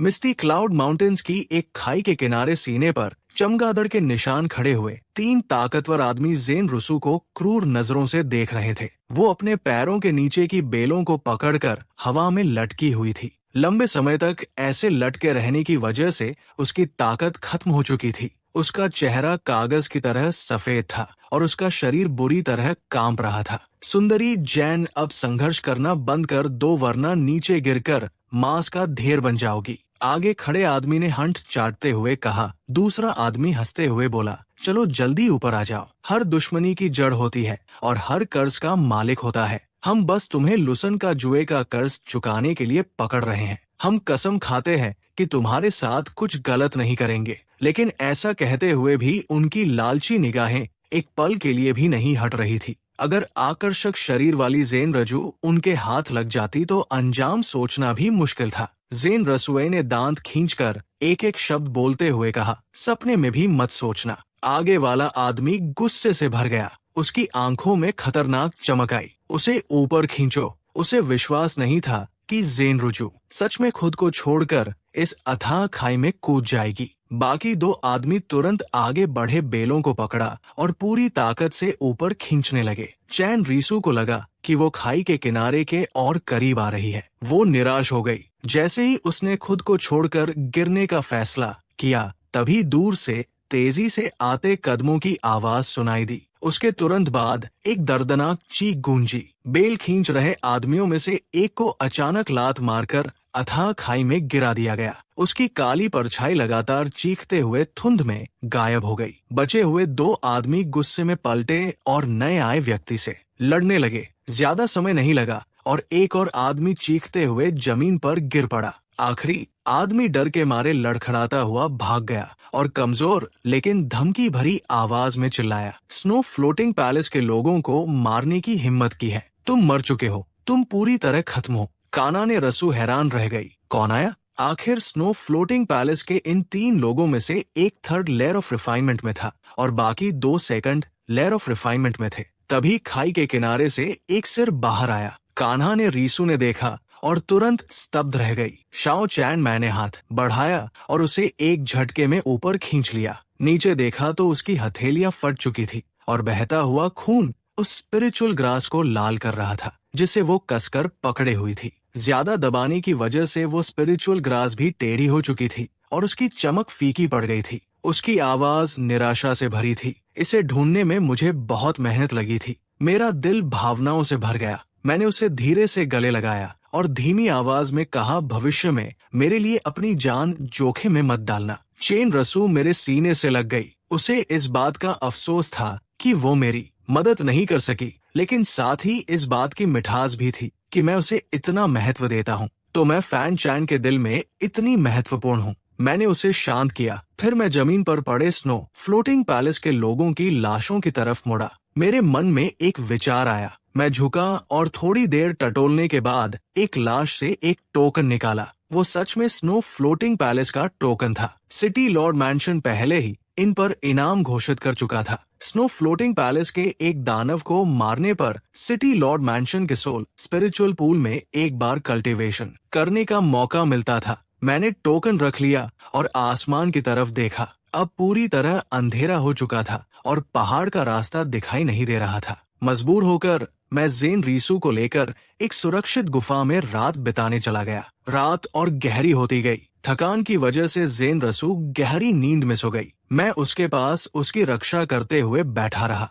लेकिन खाली नहीं बैठा। मैंने ट्रेजर पवेलियन से बदले हुए रिफाइनमेंट लिक्विड के मटेरियल निकाले और अपने हाथों से रिफाइनमेंट लिक्विड बनाने की कोशिश शुरू कर दी। अगली सुबह मैंने जमीन पर पड़े राख के ढेर को देखा और दर्द से आह भरी। 3 हिस्सों के मटेरियल पूरी तरह बर्बाद हो गए थे, लेकिन अगले ही पल मेरी आंखें चमक उठी और मैंने मन ही मन सोचा, मेरी आत्मा ने एंशिएंट सुप्रीम वॉइड टेक्निक में महारत हासिल करने के बाद आखिर कितनी ताकत हासिल कर ली है। सबसे लो लेवल रिफाइनिंग लिक्विड बनाना तो हैरान कर देने वाली आसानी से हो रहा है। मैं मुड़ा और अंदर रखी 8 बोतलों स्पिरिचुअल लिक्विड की तरफ देखा। उनमें से 7 हाई ग्रेड रिफाइनिंग लिक्विड थी और एक बोतल तो एक्सीलेंट ग्रेड रिफाइनिंग लिक्विड थी। और ये तो सिर्फ पहली कोशिश थी। अगर भविष्य में मेरे तरीके और ज्यादा निपुण हो गए तो एक्सीलेंट ग्रेड रिफाइनिंग लिक्विड बनाना और भी आसान होगा। इतना चौंकाने वाला नतीजा देखकर मुझे खुद भी यकीन नहीं हो रहा था। क्या मेरी सोल पावर सच में फाउंडेशन एस्टेब्लिशमेंट रियलम तक पहुंच गई है? मैंने धीमी आवाज में बड़बड़ाया, फिर अपने विचार समेटे और बेसब्री से उस एक्सीलेंट ग्रेड रिफाइनिंग लिक्विड की बोतल उठा ली और एक ही घूंट में पी गया। तुरंत ही बेहद शक्तिशाली औषधीय शक्ति मेरे शरीर में फट पड़ी। उसे निकलने वाली ओरा लो ग्रेड रिफाइनिंग लिक्विड से 10 गुना ज्यादा थी, जिससे मेरा शरीर थोड़ा फूल गया जैसे कोई गोल गुब्बारा हो। मैंने लापरवाही करने की हिम्मत नहीं की और तुरंत पालथी मारकर बैठ गया। मैंने जल्दी से उस औरा को पचाने के लिए मानसिक सूत्र चलाया। 1 घंटे बाद मैंने धीरे धीरे आंखें खोली। मेरी आंखें हैरानी से भरी हुई थी। दूसरी तरफ हायन मैंशन के अंदर का माहौल बिल्कुल अलग था। लुसेन पसीने से लथपथ था। उसका चेहरा बेहद खराब दिख रहा था और वो अपने सामने घूर रहा था जहां रिफाइनिंग लिक्विड की 10 खाली बोतलें पड़ी थी। उसने भारी और गुस्से भरी आवाज में दहाड़ा,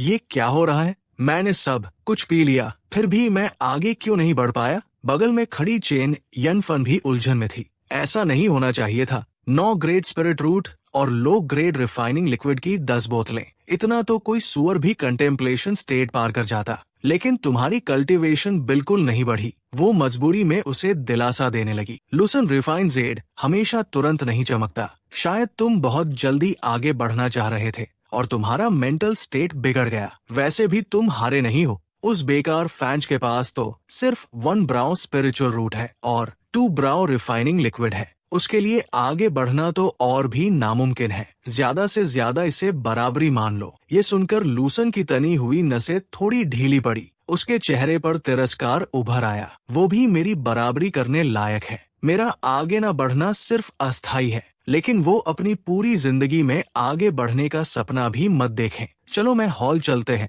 और फैसला करते हैं कौन बेहतर है। उसी समय मैं और ज़ेन रूसू सुबह की हल्की रोशनी में हाई एंड मैंशन लौटे। ज़ेन रूसू ने ज़ेन परिवार के अंदर वाले लाल बांस के दरवाजे को देखा, लेकिन कदम बढ़ाने में हिचकिचाई। वो मेरी तरफ मुड़ी। उसकी आंखें भारी थी। जैसे ही मैंने उसकी बेचैनी महसूस की, मैंने उसका हाथ पकड़ लिया और शांत लेकिन दृढ़ आवाज में कहा, मैंने कहा था ना, मैं तुम्हारी रक्षा करूंगा। मैं उसका हाथ पकड़कर उसके साथ हन मैंशन के अंदर चला गया। कानान जेन यंग भी लोगों के साथ जल्दी जल्दी वहां पहुंच रहा था। जब उसने हमारे जुड़े हुए हाथ देखे तो उसकी फोहें हल्की सिकुड़ गई और उसने पूछा, फैंचे, इन दिनों तुम्हारी कल्चरेशन कैसी रही? मैंने अपनी कलम हल्की उठाई और 2 शब्द लिखे, ठीक है। कानन हैरान दिखा, लेकिन उसने ज्यादा नहीं पूछा और हमें मेन हॉल की तरफ ले गया। मेन हॉल पहले से लोगों से भरा हुआ था। जियान परिवार के दर्जनों युवा और बुजुर्ग सदस्य डायरेक्ट लाइन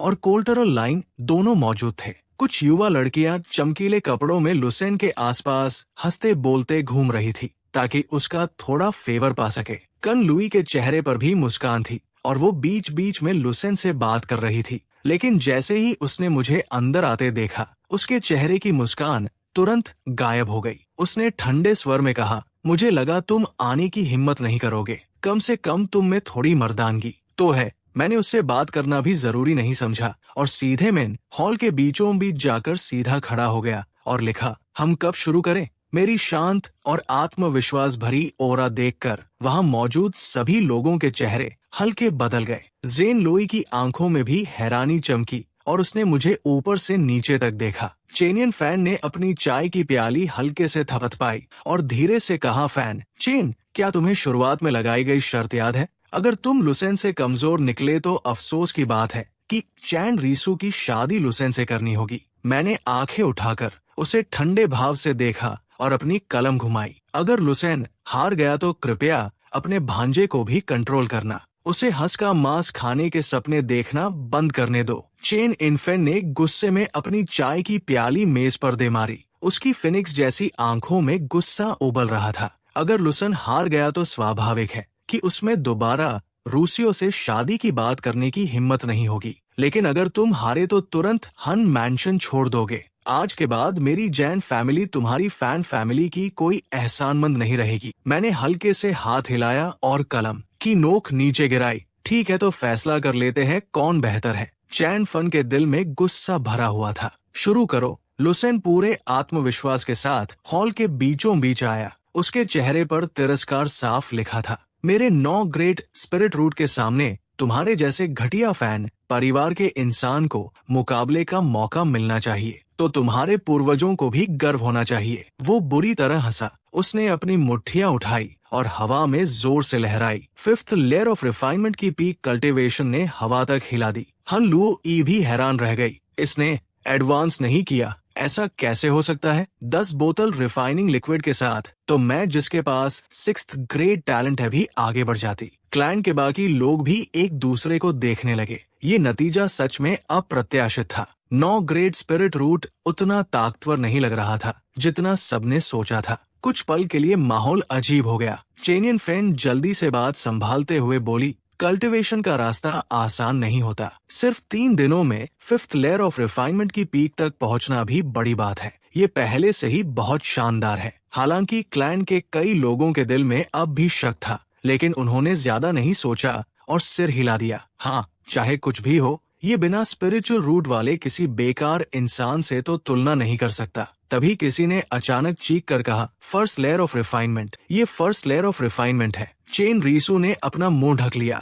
उसकी आवाज खुशी और अविश्वास से कांप रही थी। शौ चेन, तुमने ब्रेक थ्रू कर लिया? जियान लुओ की आंखों में यकीन करना मुश्किल था। इसके पास स्पिरिचुअल रूट है। लुसेन की आंखें पूरी तरह फैल गई। उसे अपनी आंखों पर भरोसा नहीं हो रहा था। जिस बेकार इंसान को उसने कभी अहमियत नहीं दी, उसने सच में फर्स्ट लेवल ट्रेनिंग पार कर लिया था और उसे हरा दिया था। ये कैसे हो सकता है? वो इसे स्वीकार नहीं कर पा रहा था। मैं 9 ग्रेट स्पिरिचुअल रूट्स वाला जीनियस एक बेकार इंसान से हार गया। मैंने अपनी कलम उठाई और एक लाइन लिखी, अगर मेरे फैन परिवार के पूर्वजों को पता चले कि मैंने 9 ग्रेट स्पिरिचुअल रूट्स वाले किसी इंसान को हराया है तो उन्हें और भी ज्यादा गर्व होगा। कुछ देर पहले लुसेन की गई हंसी उड़ाना अब उसके चेहरे पर जोरदार थप्पड़ जैसा लग रहा था। वो गुस्से में मुट्ठियां बांधता रहा। चेनियन फन को भी लगा कि उसकी इज्जत चली गई। उसने ठंडी आवाज में कहा, हम सिर्फ फर्स्ट लेवल ट्रेनिंग पार किया है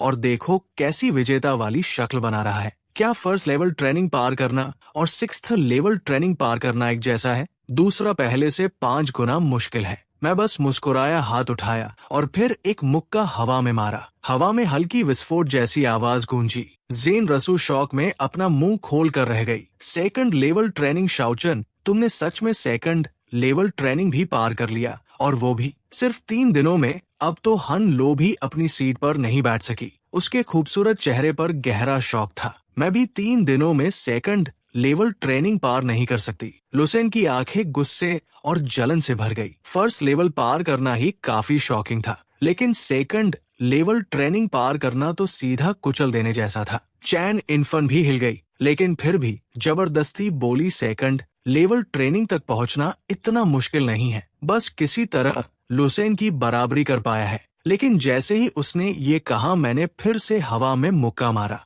इस बार तेज धमाके जैसी साफ आवाज गूंजी, जैसे सबके चेहरे पर जोरदार थप्पड़ पड़ा हो। हन लोई शौक से अपनी सीट से उछल कर खड़ी हो गई। उसे पता भी नहीं चला कि उसकी कुर्सी पीछे गिर गई। उसके चेहरे पर गहरा अविश्वास था। थर्ड लेवल ट्रेनिंग आज ये नामुमकिन है। 3 दिनों में थर्ड लेवल ट्रेनिंग पार करना 9 ग्रेड स्पिरिचुअल रूट्स वालों के लिए भी संभव नहीं। लुसेन और चेन फैन दोनों मुझे घूरते हुए ठंडा पसीना बहाने लगे। मैंने अपनी कलम उठाई और धीरे से लिखा, तो क्या हुआ अगर तुम असली ड्रैगन हो? तो क्या हुआ अगर तुम्हारे पास 9 ग्रेट स्पिरिचुअल रूट्स है? लुसेन ने बेहद अपमान महसूस किया और गुस्से में चिल्लाया, तुम किस बात पर घमंड कर रहे हो? सुन लो, टीएनजी पवेलियन के लोग रास्ते में हैं। मैं सीधे टीएनजी पवेलियन में शामिल हो जाऊंगा, और तुम सिर्फ थर्ड लेवल ट्रेनिंग का एक बदबूदार कीड़ा हो। तुम मेरी बराबरी करने लायक नहीं हो। चेन इनफेन की भी आज पूरी इज्जत मिट्टी में मिल गई थी। उसने मुझे घूरते हुए चिल्लाकर कहा, अच्छा, तुम्हारे पास स्पिरिचुअल रूट्स है, मैं बेकार हूँ। तुम बहुत महान हो ना? अगर तुम इतने ही काबिल हो तो 10 दिनों के अंदर मेरे लिए एक शानदार दहेज तैयार करो। अगर नहीं कर पाए तो मुझे एंगेजमेंट तोड़कर जेन रिज्यू की शादी किसी और से कराने का दोष मत देना। ये कहकर उसने मेज पर जोर से हाथ मारा और लुसेन को लेकर गुस्से में चली गई। मैंने बस कंधे उचका दिए और इसकी परवाह नहीं की। अगर ये पहले होता तो शायद मैं भी चिंतित होता, लेकिन अब नहीं, क्योंकि मैं एक सोल मास्टर हूँ। ऐसा सोल मास्टर जो महंगी पिल्स रिफाइन कर सकता है। तभी मुझे याद आया कि कल मैंने जेम्बाओ पेविलियन के मैनेजर से लक्सन सिटी की ग्रैंड एग्जीबिशन में हिस्सा लेने का वादा किया था। यही सही मौका था high quality training medicine refine करने का। इन्हें बेचकर बहुत पैसा कमाया जा सकता था, है ना? सिटी लॉर्ड मेशन के सामने चौड़ी सड़क के दोनों तरफ स्टॉल लगे हुए थे। आज पूरे शहर के मेडिसिन रिफाइनिंग फैमिलीज की ग्रैंड एग्जीबिशन थी। बड़े और छोटे सभी रिफाइनर्स अपने सबसे बेहतरीन मेडिसिन दिखाने आए थे। इन परिवार के हेड इंशानिन अपने स्टॉल पर सबसे ज्यादा बिकने वाली लो ग्रेट ट्रेनिंग मेडिसिन दिखा रहा था। उसके सामने लोगों की भीड़ समुद्र जैसी उमड़ी हुई थी। दूसरी तरफ वॉन परिवार का उतना ही बड़ा स्टॉल बेहद सुनसान था। ठंडा माहौल देखकर वैसेलिन बेचैन हो गई। क्या वो एक्सपर्ट सच में आएगा? मैनेजर उसके पास खड़ा कड़वी मुस्कान के साथ बोला, ज्यादातर सोल मास्टर्स अकेले रहते हैं और अपनी मर्जी से आते जाते हैं। वो आएगा या नहीं, ये पूरी तरह उसके मूड पर निर्भर है। वो भी बहुत परेशान था। अगर वो सोल मास्टर आ गया तो वॉन परिवार को मिड ग्रेड ट्रेनिंग मेडिसिन मिलेगा और वे इन परिवार को पीछे छोड़ देंगे। लेकिन अगर वो नहीं आया तो ये एग्जिबिशन पूरी तरह इन परिवार का सोलो शो बन जाएगा। अगले साल वान परिवार के दिन और मुश्किल हो जाएंगे। उन्हें और ज्यादा बेचैन करने वाली बात ये थी कि इन परिवार ने शायद और भी ताकतवर स्किल एक्टिवेट कर ली थी। खबर थी कि इंचानिन ने सफलतापूर्वक एक mid grade training medicine refine कर ली है। भले ही उसकी सक्सेस रेट सिर्फ 1% हो, लेकिन अगर ये खबर फैल गई तो बहुत बड़ा सनसनी मच जाएगी। वान परिवार के पास अब सिर्फ एक ही रास्ता था, उस सोल मास्टर का सहारा लेना। उसी समय काले चोगे में मैं धीरे धीरे वान परिवार के स्टॉल पर चढ़ा। कमांडर हांग इधर उधर टहल रहा था। जैसे ही उसने काले कपड़ों वाली मेरी परछाई देखी, उसकी भौहें सिकुड़ गई। तुम मैनेजर ने भी तुरंत मेरे कपड़े पहचान लिए और उसका दिल तेजी से धड़कने लगा। मिस, क्या यही वो सोल एक्सपर्ट है? कमांडर हैंग अंदर से कांप उठा और जल्दी से आगे बढ़कर सम्मान से झुक गया। कमांडर हैंग एक्सपर्ट को मेरा प्रणाम। मैनेजर ने जल्दी से परिचय करवाया। एक्सपर्ट, ये मेरी वॉन फैमिली की बड़ी मिस है, जो फैमिली अफेयर्स की वाइस प्रेसिडेंट है। मैंने वान परिवार के मामलों में कोई दिलचस्पी नहीं दिखाई और भारी आवाज में सीधे पूछा, तुम लोग ऑलकेमी बिजनेस का कितना हिस्सा संभाल सकते हो? कमांडर हैंग ने अपनी भावनाएं छिपा ली। ये सोल मास्टर सच में वन परिवार के साथ सहयोग करना चाहता है। उसकी आंखें हल्की सी हिली और उसने कहा, हमारी वन फैमिली ने मार्केट प्राइस के हिसाब से 1 लाख सिल्वर टेल्स तैयार किए हैं। हम 10th rank mid grade alchemy business संभाल सकते हैं। ये सुनकर मैंने हल्का सा भौहें सिकोड़ ली। मेरे पास अभी मिड ग्रेड अल्कमी थी ही नहीं, मेरे पास सिर्फ हाई ग्रेड थी। जब मैंने कुछ नहीं कहा तो कमांडर वॉन को लगा शायद उसने पर्याप्त पैसे तैयार नहीं किए। उसने जल्दी से जोड़ा, एक्सपर्ट, शायद आपको पता ना हो, हमारी वैन फैमिली आपका एल्केमी बिजनेस 10,000 सिल्वर टेल्स प्रति बोतल के हिसाब से खरीद रही है। ये बिल्कुल उचित कीमत है। सामने इन परिवार ऑलरेडी मिड ग्रेड अल्कमी बना चुका है। अगर भविष्य में दोनों परिवार कंपीट करेंगे तो सेलिंग प्राइस निश्चित रूप से 10,000 से नीचे गिर जाएगी। हमारी वॉन फैमिली पॉपुलैरिटी कमाने के लिए घाटा उठाने को भी तैयार है। मैंने शांत स्वर में कहा, मैं मिड ग्रेड प्रोडक्ट्स नहीं बेचता। ये सुनते ही मैनेजर के माथे पर पसीना आ गया। उसने साफ साफ कहा था कि वो इस सोल मास्टर को मौके पर मिड ग्रेड एल्कमी बेचने के लिए बुलाएगा। तभी मैंने चुपचाप एक बोतल निकाली, उसे अपनी हथेली में घुमाया और कहा, मैं सिर्फ ये बेचता हूँ। कमांडर वान और मैनेजर ने एक साथ देखा। कमांडर वान किसी तरह शांत रहा, लेकिन अंदर से हिल गया, जबकि मैनेजर सीधे चिल्ला पड़ा, हाई ग्रेड अल्कमी एक्सपर्ट, आप हमें ये बेचने वाले हैं? मैंने पूछा, तुम लोग खरीदना नहीं चाहते? मैनेजर तुरंत बोला, नहीं, ऐसा नहीं है, हम जरूर खरीदना चाहते हैं। ये हाई ग्रेड अल्केमी है। सिर्फ लक्सन सिटी ही नहीं, आसपास के शहरों में भी ऐसी टॉप क्वालिटी स्पिरिचुअल मेडिसिन कभी नहीं देखी। इसके साथ वॉन फैमिली तुरंत मशहूर हो जाएगी, इन फैमिली का मार्केट शेयर छीन लेगी और लक्ष्य सिटी के नंबर 1 एल्कमी फैमिली बन जाएगी। इन फैमिली की मिड ग्रेड अल्कमी इसके सामने कुछ भी नहीं है। लेकिन फिर मैनेजर चिंतित होकर बोला, एक्सपर्ट, आप हर बोतल की कीमत कितनी रखेंगे? ये बहुत महंगी चीज है। मैंने सुना है दूर की जगहों पर इसकी एक बोतल 500 सिल्वर टेल्स तक बिकती है। अगर आपने बहुत ऊंची कीमत मांगी तो हमारी वान फैमिली ज्यादा मात्रा में इसे खरीद नहीं पाएगी। मैंने हल्के से कहा, 10,000 सिल्वर टेल।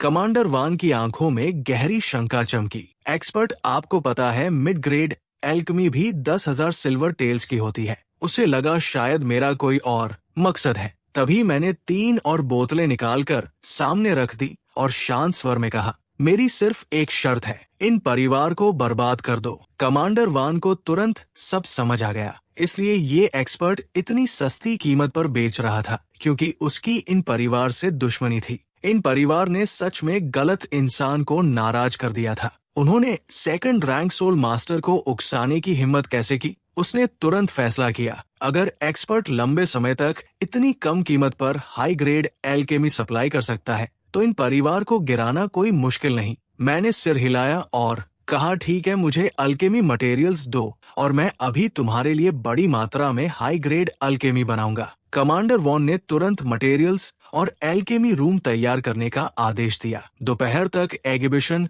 अपने सबसे बड़े रश पर पहुंच गई। तभी इंचानन जोर जोर से हंसने लगा। सभी लोग सुनिए, मैं एक बड़ी खबर बताना चाहता हूँ। हमारी इन फैमिली ने सफलतापूर्वक मिड ग्रेड एल्केमी बना ली है। इसकी कीमत 13,000 सिल्वर टेल्स होगी। भीड़ में जोरदार शोर मच गया। भले ही ये मार्केट प्राइस से महंगी थी, लेकिन मिड ग्रेड एल्केमी ऐसी चीज थी जिसकी डिमांड ज्यादा और सप्लाई बहुत कम थी। खरीद पाना ही किस्मत की बात थी, इसलिए थोड़ी महंगी होने पर भी लोग तैयार थे। अपने स्टॉल की तरफ उमड़ती भीड़ देखकर इंचानन जोर से हंसा। जब से पैनफू आया था, इन परिवार की किस्मत लगातार चमक रही थी। तभी कमांडर है भी मुस्कुराते हुए एक लाल कपड़े से टकी ट्रे लेकर आगे आया और बोला, सभी लोग, हमारी वैन फैमिली भी एक अच्छी खबर बताना चाहती है। इंचानन चौंक गया। उसने भी सिकोड़ कर कहा, ये लड़की कोई चाल चल रही है, सिर्फ मेरी इन फैमिली का मुकाबला करना चाहती है। इसके लिए असली ताकत चाहिए। उसके बोल खत्म भी नहीं हुए थे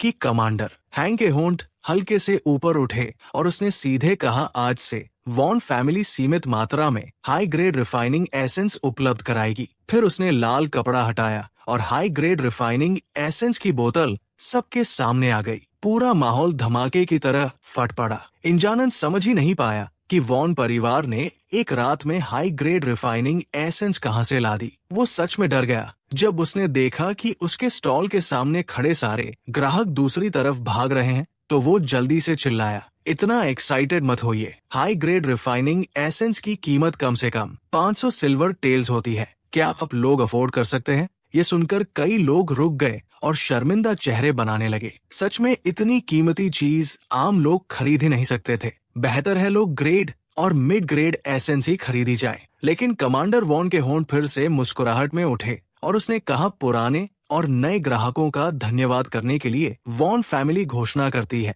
कि अगले एक महीने तक हाई ग्रेड रिफाइनिंग एसेंस की कीमत सिर्फ 12,000 सिल्वर टेल्स होगी। उसने ये कीमत बहुत सोच समझकर तय की थी। 10,000 एक्सपर्ट को जाएंगे, 1,000 मटेरियल्स का खर्च था और वॉन फैमिली को सिर्फ 1,000 सिल्वर टेल्स का छोटा सा प्रॉफिट मिलेगा। लेकिन इतना भी इन परिवार को हराने के लिए काफी था। जो भीड़ अभी रुकी थी वो फिर से फट पड़ी और पागलों की तरह वैन फैमिली के स्टॉल की तरफ दौड़ गई। ये अफरात फरी शाम तक चलती रही। दूसरी तरफ इंचांगसन अपने स्टॉल पर पड़े लोग ग्रेट रिफाइनिंग एसेंस को खून भरी आंखों से घूरता रह गया। ये क्या हो रहा है? क्यों?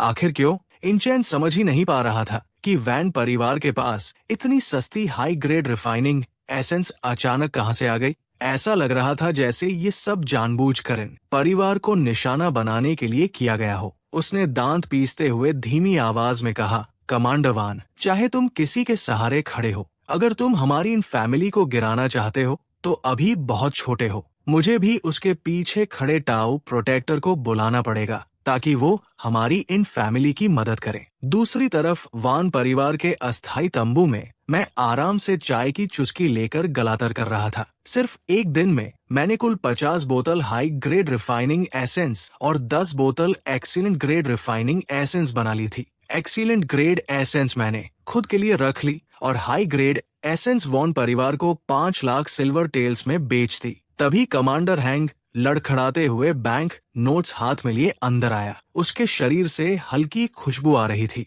उसने सम्मान से कहा, सीनियर, ये आपके 5 लाख सिल्वर टेल्स के बैंक नोट्स हैं। मैं बिना कोई भाव दिखाए उन्हें लेकर अपने कपड़ों में रख लिया और कहा, कल मैं हाई ग्रेड रिफाइनिंग एसेंस का एक और बैच बनाऊंगा। बस सिल्वर और मटेरियल्स तैयार रखना। इतना कहकर मैं जाने के लिए उठा। तभी कमांडर हैंग ने जल्दी से कहा, सीनियर, कृपया रुकिए। उसकी आंखों में समझदारी की चमक थी। हाई ग्रेड रिफाइनिंग एसेंस इन परिवार के आधे साम्राज्य को गिराने के लिए काफी है, लेकिन उनके पास अभी भी लोग ग्रेड एसेंस है, इसलिए वे पूरी तरह खत्म नहीं होंगे। मैंने थोड़ा सोचा और उसकी बात समझ गया। आखिर हाई ग्रेड एसेंस सिर्फ कुछ ही वॉरियर्स खरीद सकते थे। ज्यादातर लोग अभी भी लोग ग्रेड एसेंस ही खरीदते थे। इन परिवार लूसन को सपोर्ट करने के लिए हमें दबाने में कोई कसर नहीं छोड़ रहा था। इसका हिसाब तो मुझे बराबर करना ही था। कमांडर हैंग ने सावधानी से पूछा, सीनियर, क्या आप कुछ लो ग्रेड रिफाइनिंग एसेंस भी बना सकते हैं?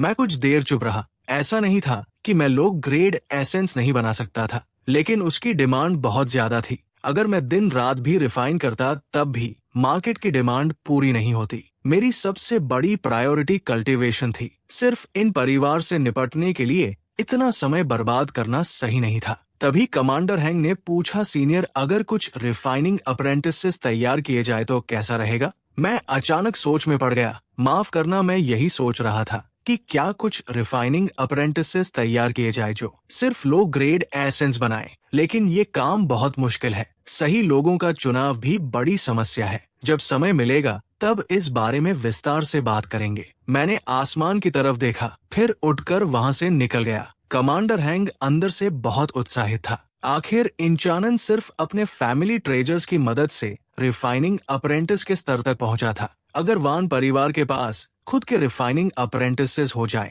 तो उन्हें भविष्य में कभी चिंता नहीं करनी पड़ेगी। उसने मन ही मन सोचा, जब वो कल मेरी मैंशन आएगा, मैं उसका असली चेहरा जरूर देखूंगा। हो ब्रेकिंग क्रिस्टल हमारे वान परिवार का ट्रेजर है। चैन, जल्दी जाओ और हो ब्रेकिंग क्रिस्टल ले आओ। वो किसी भी डिस्गाइज को देख सकता है। मैं उस रिफाइनर का असली चेहरा देखना चाहती हूँ। एग्बिशन छोड़ने के बाद मैं सीधे हायन रेजिडेंस नहीं गया, बल्कि सिटी लॉर्ड मैंशन के पास पहुंचा। मैंने वो टोकन निकाला जो मुझे स्पाइरल हैप्पीनेस पैलेस के लोगों की लाश से मिला था। कार्ड लीडर ने टोकन देखते ही सम्मान से कहा, इतनी कम उम्र में तुम स्पाइरल हैप्पीनेस पैलेस के लोगों को मार सकते हो, सच में कमाल हो। स्पाइरल हैप्पीनेस पैलेस एक इविल ऑर्गेनाइजेशन थी जो चंगवन सेट के इलाके में फैली हुई थी। वे जलाते, मारते, लूटते और हर तरह की बुराई करते थे। उनकी कई ब्रांचेस थी। चंगवन सेट ने उन्हें खत्म करने के लिए कई बार रेड की, लेकिन पूरी तरह मिटा नहीं पाई। मजबूर होकर सेट ने अलग अलग सिटी लॉर्ड मिशंस को रिवॉर्ड मिशंस जारी करने का आदेश दिया, लेकिन स्पाइरल हैप्पीनेस पैलेस के लोग इतने खतरनाक थे कि आम वॉरियर्स उनसे उलझने की हिम्मत नहीं करते थे, इसलिए बहुत कम लोग मिशन पूरा कर पाते थे। गार्ड लीडर बोला, तुम्हें डार्क क्लाउड स्पिरिचुअल पूल में एक बार कल्चरेशन करने का अधिकार है। मेरे साथ चलो। उसके पीछे चलते हुए मैं सिटी लॉर्ड मिशन के एक कोने में पहुंचा। वहां 2 सीक्रेट चेम्बर्स थे और उनके नीचे डार्क क्लाउड स्पिरिचुअल पूल था, जहां से लगातार घनी स्पिरिचुअल ओनरा निकल रही थी। जब मैं पहुंचा तो एक बैंगनी कपड़े पहनी हुई लड़की पहले से वहां खड़ी थी। वो बेहद लंबी थी, उसकी टांगे सीधी और आकर्षक थी। पीछे किसी की आहट सुनकर उसने मुड़कर मुझे देखा और ठंडी आवाज में कहा, 4th लेवल की पीक पर पहुंचने के बाद तुम बहुत देर से आए हो। जाओ एक सीक्रेट चेम्बर चुनो और अंदर जाकर आराम करो। मैं सीधा खड़ा हो गया और पूछा, देर से आने का क्या मतलब? गार्ड लीडर ने आप भरते हुए कहा, तो तुम पहले से 4th लेवल पीक पर हो। सच में देर हो गई। डार्क क्लाउड स्पिरिचुअल पूल 3 साल से खुला हुआ है और बहुत सारे वॉरियर्स इसका इस्तेमाल कर चुके हैं। अब इसमें स्पिरिचुअल ओरा पहले जैसी नहीं रही। अगर तुम 4th लेवल तोड़ना चाहते हो तो तुम्हारे स्पिरिचुअल रूट्स बेहद अच्छे होने चाहिए या तुम्हारे पास हाई लेवल मेंटल टेक्निक होनी चाहिए। उसने मेरे कपड़ों को देखा। मैं किसी बड़े परिवार का नहीं लग रहा था। उसने मन ही मन सोचा कि मेरे पास शायद कोई अच्छी मेंटल टेक्निक नहीं होगी। उसने धीरे से कहा, खैर तुम आ ही गए हो तो अंदर जाकर कोशिश कर लो। तुम्हें सिर्फ 1 घंटा कल्टीवेशन का समय मिलेगा, जल्दी करो। मैंने सिर हिलाया और दूसरी सीक्रेट चैम्बर में चला गया। थोड़ी देर बाद एक प्रभावशाली मिडिल एजड आदमी तेजी से वहां पहुंचा। ये लोक्शन सिटी का नंबर 1 एक्सपर्ट था, वही जो डिटेक्शन टावर में दिखाई दिया था। सिटी लॉर्ड येगन, गार्ड लीडर ने सम्मान से कहा, सिटी लॉर्ड, मिस हादू अंदर जा चुकी है।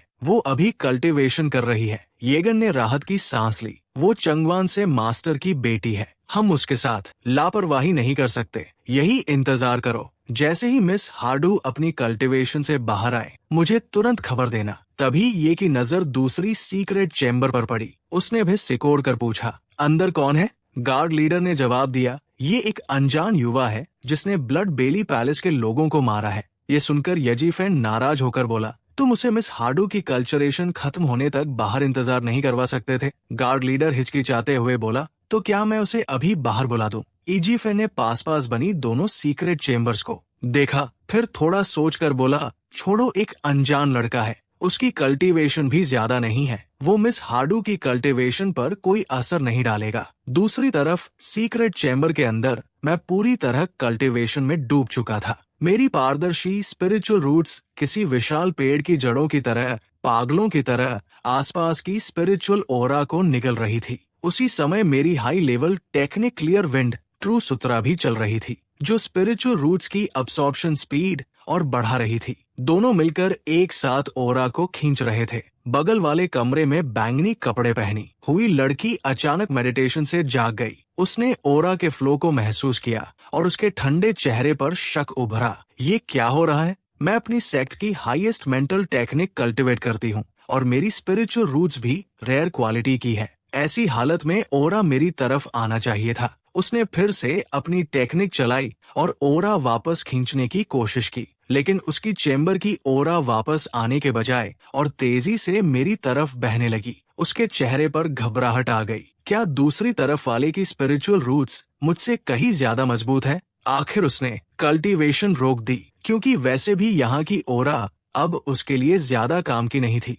वो बाहर आई और दरवाजे की दरार से मेरी चेम्बर की हालत महसूस करने लगी। उसकी सेंसेस में ऐसा लगा जैसे अंदर कोई ब्लैक होल हो, जो सारी स्पिरिचुअल ऑनरा निगल रहा हो। मेरी स्पिरिचुअल एनर्जी खींचने की स्पीड देखकर वो हिल गई। उसके दिमाग में अचानक एक नाम चमका। क्या ये वही लेजेंडरी स्पिरिचुअल लेकर टैलेंट है जिसे मिस्टर एल ने डिटेक्ट किया था? उसने स्टोन डोर को घूरा। उसकी आंखों में चैलेंज साफ दिख रहा था। वो अपने पिता से छुपकर सिर्फ इसलिए निकली थी ताकि अपनी आंखों से देख सके कि दुनिया को हिला देने वाला ये स्पिरिचुअल लिकर टैलेंट आखिर कितना खास है। तभी सीक्रेट चैम्बर के अंदर से एक भारी आवाज आई और 5th लेवल रिफाइनमेंट की ओरा बाहर फैल गई। गार्ड लीडर की आंखें फैल गई। उसने शौक में कहा, इसने ब्रेक थ्रू कर लिया। यहाँ की स्पिरिचुअल एनर्जी तो मुश्किल से किसी लो लेवल कल्टिवेटर के लिए काफी है, फिर भी ये सफल हो गया। पर्पल ड्रेस वाली लड़की के ठंडे चेहरे पर भी हल्की खुशी आई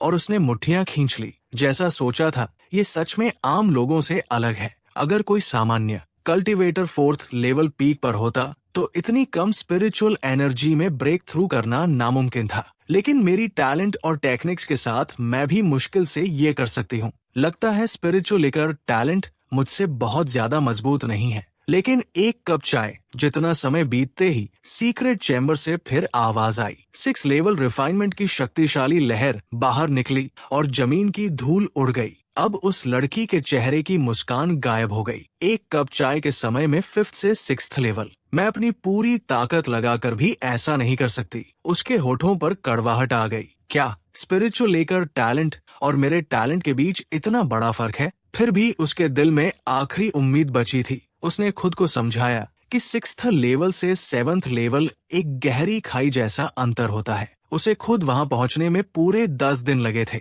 समय धीरे धीरे बीतता गया और अंदर से कोई आवाज नहीं आई, जिससे उसे लगा शायद उसकी बात सही थी। लेकिन अचानक सीक्रेट चैम्बर से पहले से भी ज्यादा ताकतवर हवा का झोंका निकला। गार्ड लीडर लगभग गिर पड़ा और शॉक में चिल्लाया, 7th लेवल रिफाइनमेंट। सिर्फ 1 घंटे में 4th लेवल पीक से सीधे 7th लेवल रिफाइनमेंट। अब पर्पल ड्रेस वाली लड़की का ठंडा चेहरा पूरी तरह टूट गया। उसकी आंखें शौक से भर गई। उसने अविश्वास में बड़बड़ाया, असंभव स्पिरिचुअल लेकर टैलेंट और मेरा टैलेंट सिर्फ 2 रैंक्स दूर है। फिर इतना बड़ा अंतर कैसे हो सकता है? ये उसके लिए बहुत बड़ा झटका था। उसका दिल लगभग टूट गया। जिस टैलेंट पर उसे इतना गर्व था, वो मेरे स्पिरिचुअल लेकर टैलेंट के सामने कुछ भी नहीं निकला। मैं पूरे शरीर पर पसीना लिए सीक्रेट चैम्बर से बाहर आया। जब मैंने देखा कि वो लड़की बाहर खड़ी है, तो मुझे समझ आ गया कि मेरी कल्टीवेशन ने उसे डिस्टर्ब किया होगा। मैंने तुरंत हाथ जोड़कर कहा,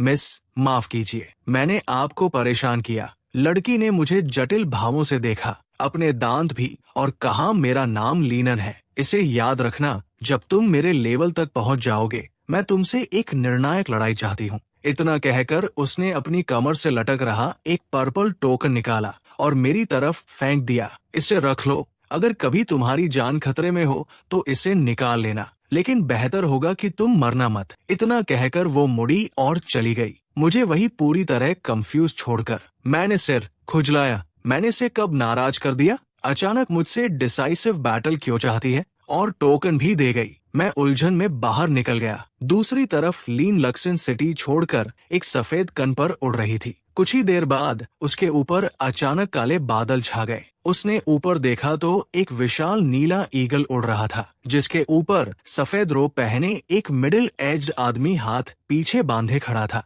उसके शरीर से निकल रही पावरफुल ओरा ने आसपास की तेज हवाओं को पूरी तरह दबा दिया था। उसे देखते ही लीनन शॉक में आ गई और तुरंत घुटनों पर बैठकर बोली, चांद सेट की। डिसाइपल लीन टियांजी पावेलियन के वाइस डायरेक्टर चैन को प्रणाम करती है। उसके सामने खड़ा व्यक्ति टियांजी पावेलियन के 4 वाइस डायरेक्टर्स में से एक था, चंडो। साफ था कि वही लुसेन को लेने आया था। चंडो ने ठंडी आवाज में कहा, तुम्हारे पिता तुम्हें हर जगह ढूंढ रहे हैं, तो तुम यहाँ निकली थी। चैन चंडाओ मुस्कुराया। वो और चांदगान से मास्टर एक ही गुरु के शिष्य थे और उनका रिश्ता बहुत गहरा था। जब लुसेन को खबर मिली कि उसकी बेटी घर से भाग गई है, तो उसने चैनच डाओ से कहा था कि अगर उसका कोई सुराग मिले तो ध्यान रखें। चनच डाओ ने नीचे लक्सन सिटी की तरफ देखा और तुरंत समझ गया कि ल्यू किंगसियान यहाँ क्यों आई थी। वो उत्सुक होकर पूछ बैठा, तो क्या तुम उस स्पिरिचुअल लेकर टैलेंट से मिली? कैसा था वो?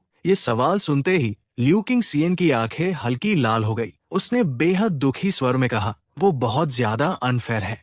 चैन डाओ हैरान रह गया। उसकी यादों में ल्यू किंगसियान ऐसी लड़की थी जो किसी के सामने झुकती नहीं थी और हमेशा जीतना चाहती थी। उसे रोने जैसी हालत में देख वो सच में चौंक गया। उसने तुम्हारे साथ क्या किया बताओ? चैन डाओ मजे से कहानी सुनने वाले मूड में था, लेकिन जैसे जैसे लिू किंगसियान ने सब बताया, उसके चेहरे की मुस्कान गायब हो गई। ये नामुमकिन है। क्या तुम्हें यकीन है कि तुम्हारी सेंसिंग गलत नहीं थी? लियो किंगसियान ने दांत खींचकर कहा, 1 घंटे में 4th लेवल रिफाइनमेंट पीक से सीधे 7th लेवल रिफाइनमेंट तक। मैं खुद 8 ग्रेड स्पिरिचुअल रूट हूँ, 9 ग्रेड से बस एक कदम दूर, लेकिन मेरी कल्टीवेशन स्पीड उसकी आधी भी नहीं है। चंदन दाव के शौक चेहरे को देखकर लियो किंगसियान का मूड थोड़ा अच्छा हो गया। देखा, सिर्फ मैं ही नहीं टूटी हूँ, अब आप खुद जाकर उसे चेक कर लीजिए। वैसे भी मैंने उसे इंजन ऑर्डर दे दी है, पहचानना आसान होगा। ठीक है, मैं चलती हूँ। ये कहकर वो सफेद कन पर बैठी मछुआरों का गाना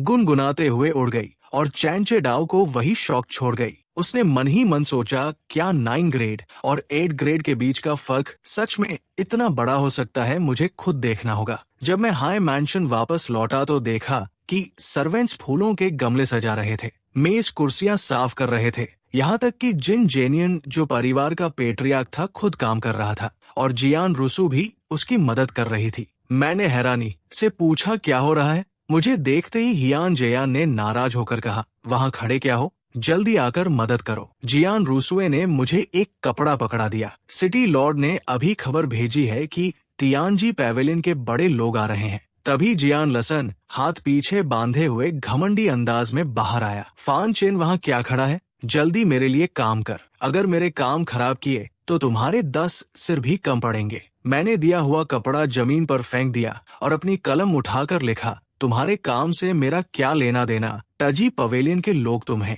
लेने आ रहे हैं, मुझे नहीं। लुसेन तिरस्कार से हंसा, आज वो दिन है जब मैं आसमान छूने वाला हूँ। बाहर कितने लोग इस आखिरी मौके पर मुझसे फायदा उठाना चाहते हैं। मेरे पास उनके लिए समय नहीं और तुम्हें तो मौका मिला है मेरी कुर्सियां साफ करने का, फर्श साफ करने का, फिर भी अप्रिशिएट नहीं कर रहा। बगल में खड़ी चैन डेनियन फेन भी खुशी से चमक रही थी। सीनियर, इस गूंगे पर ध्यान क्यों देना? तभी इंसानन भी पहुंच गया। उसने हाथ जोड़कर मुस्कुराते हुए कहा, यंग मास्टर जान, मेरे पिता ने आपको बधाई भेजी है। ये छोटा सा गिफ्ट है सम्मान के तौर पर। उम्मीद है भविष्य में यंग मास्टर जान हमारी इन फैमिली की मदद करेंगे। उसके पीछे कई ताकतवर आदमी लोग ग्रेड रिफाइनिंग लिक्विड की कई पेटियां उठाए हुए थे। ये देखकर पूरी जिन फैमिली ने ठंडी सांस ली। इतनी सारी रिफाइनिंग लिक्विड कम से कम 3 लाख सिल्वर टेल्स की थी। हाई जेनियन और चेनी इन्फेंट डर गए। वे इतना भारी गिफ्ट लेने की हिम्मत नहीं कर पा रहे थे, लेकिन लुसे जोर से हंसा और सब स्वीकार कर लिया। फैमिली हेड, इन तुम सही समय पर आए हो। आओ आओ, यहाँ काम करने वाले हर इंसान को एक एक बोतल दो। फिर उसने मेरी तरफ देखकर तिरस्कार से कहा, लेकिन उस गूंगे को कुछ मत देना। इसके बाद क्लैन मेंबर से लेकर सर्वेंट्स तक सबको खुशी खुशी लो ग्रेड रिफाइनिंग लिक्विड की एक बोतल मिली। सिर्फ मेरे हाथ खाली रहे। लुसेन मुस्कुराकर बोला, फैच, अब पछता रहे हो? 1 लो ग्रेड रिफाइनिंग लिक्विड ऐसे ही हाथ से निकल गया। बड़ा नुकसान हो गया। मैंने अपने सीने में रखी हाई ग्रेड और एक्सट्रीम ग्रेड रिफाइनिंग लिक्विड्स को छुआ और सोचा कि इन्हें जल्द ही समझ आएगा कि लोगों को उनकी शक्ल देखकर जज नहीं करना चाहिए। फिर मैंने कलम उठाकर शांति से लिखा, अगर मैं तुम्हारी जगह होता तो टियानजी पवेलियन में ऑफिशियली दाखिल होने से पहले ये गिफ्ट कभी स्वीकार नहीं करता। इंचन ने तिरस्कार से कहा, फैंच, मैं देना चाहता हूँ और यंग मास्टर जियान लेना चाहता है। तुम्हें बीच में बोलने की क्या जरूरत? मैंने इंचैन को देखा, हल्की हंसी के साथ लिखा, मुझे बस डर है कि फैमिली हेड इन बाद में दोनों तरफ से नुकसान उठाकर बहुत पछताएगा। इंचानन जोर से हंस पड़ा, मैं पछताऊंगा। मैंने already wine grade spiritual talent पर दाव लगाया है। मुझे पछताने की कोई वजह नहीं दिखती। तभी अचानक तेज हवा चली और एक विशाल नीला ईगल धीरे धीरे जेन परिवार के ऊपर उतरा। उसके ऊपर खड़ा आदमी इतनी भयानक ओरा छोड़ रहा था कि सबकी सांसें अटक गई। वो हवा में खड़ा हो गया। लूसन ने उत्साह से कांपते हुए फैंचन की तरफ देखा और कहा, फैंच, मेरा ग्लोरी मोमेंट आ गया है। ध्यान से देखो कैसे मैं कार्प की तरह ड्रैगन गेट पार करके 9 हेवंस का असली ड्रैगन बनता हूँ। चेन जगहों के आने पर हन जयांग लुसेन और पूरा जियान परिवार घर के बाहर घुटनों पर बैठकर उसका स्वागत करने लगा। सभी लोग शॉक थे। उन्हें लगा था कि कोई साधारण डीकन आएगा, लेकिन कौन सोच सकता था कि खुद टीएनजी पावेलियन का वाइस चीफ आएगा। इससे सब और भी ज्यादा डर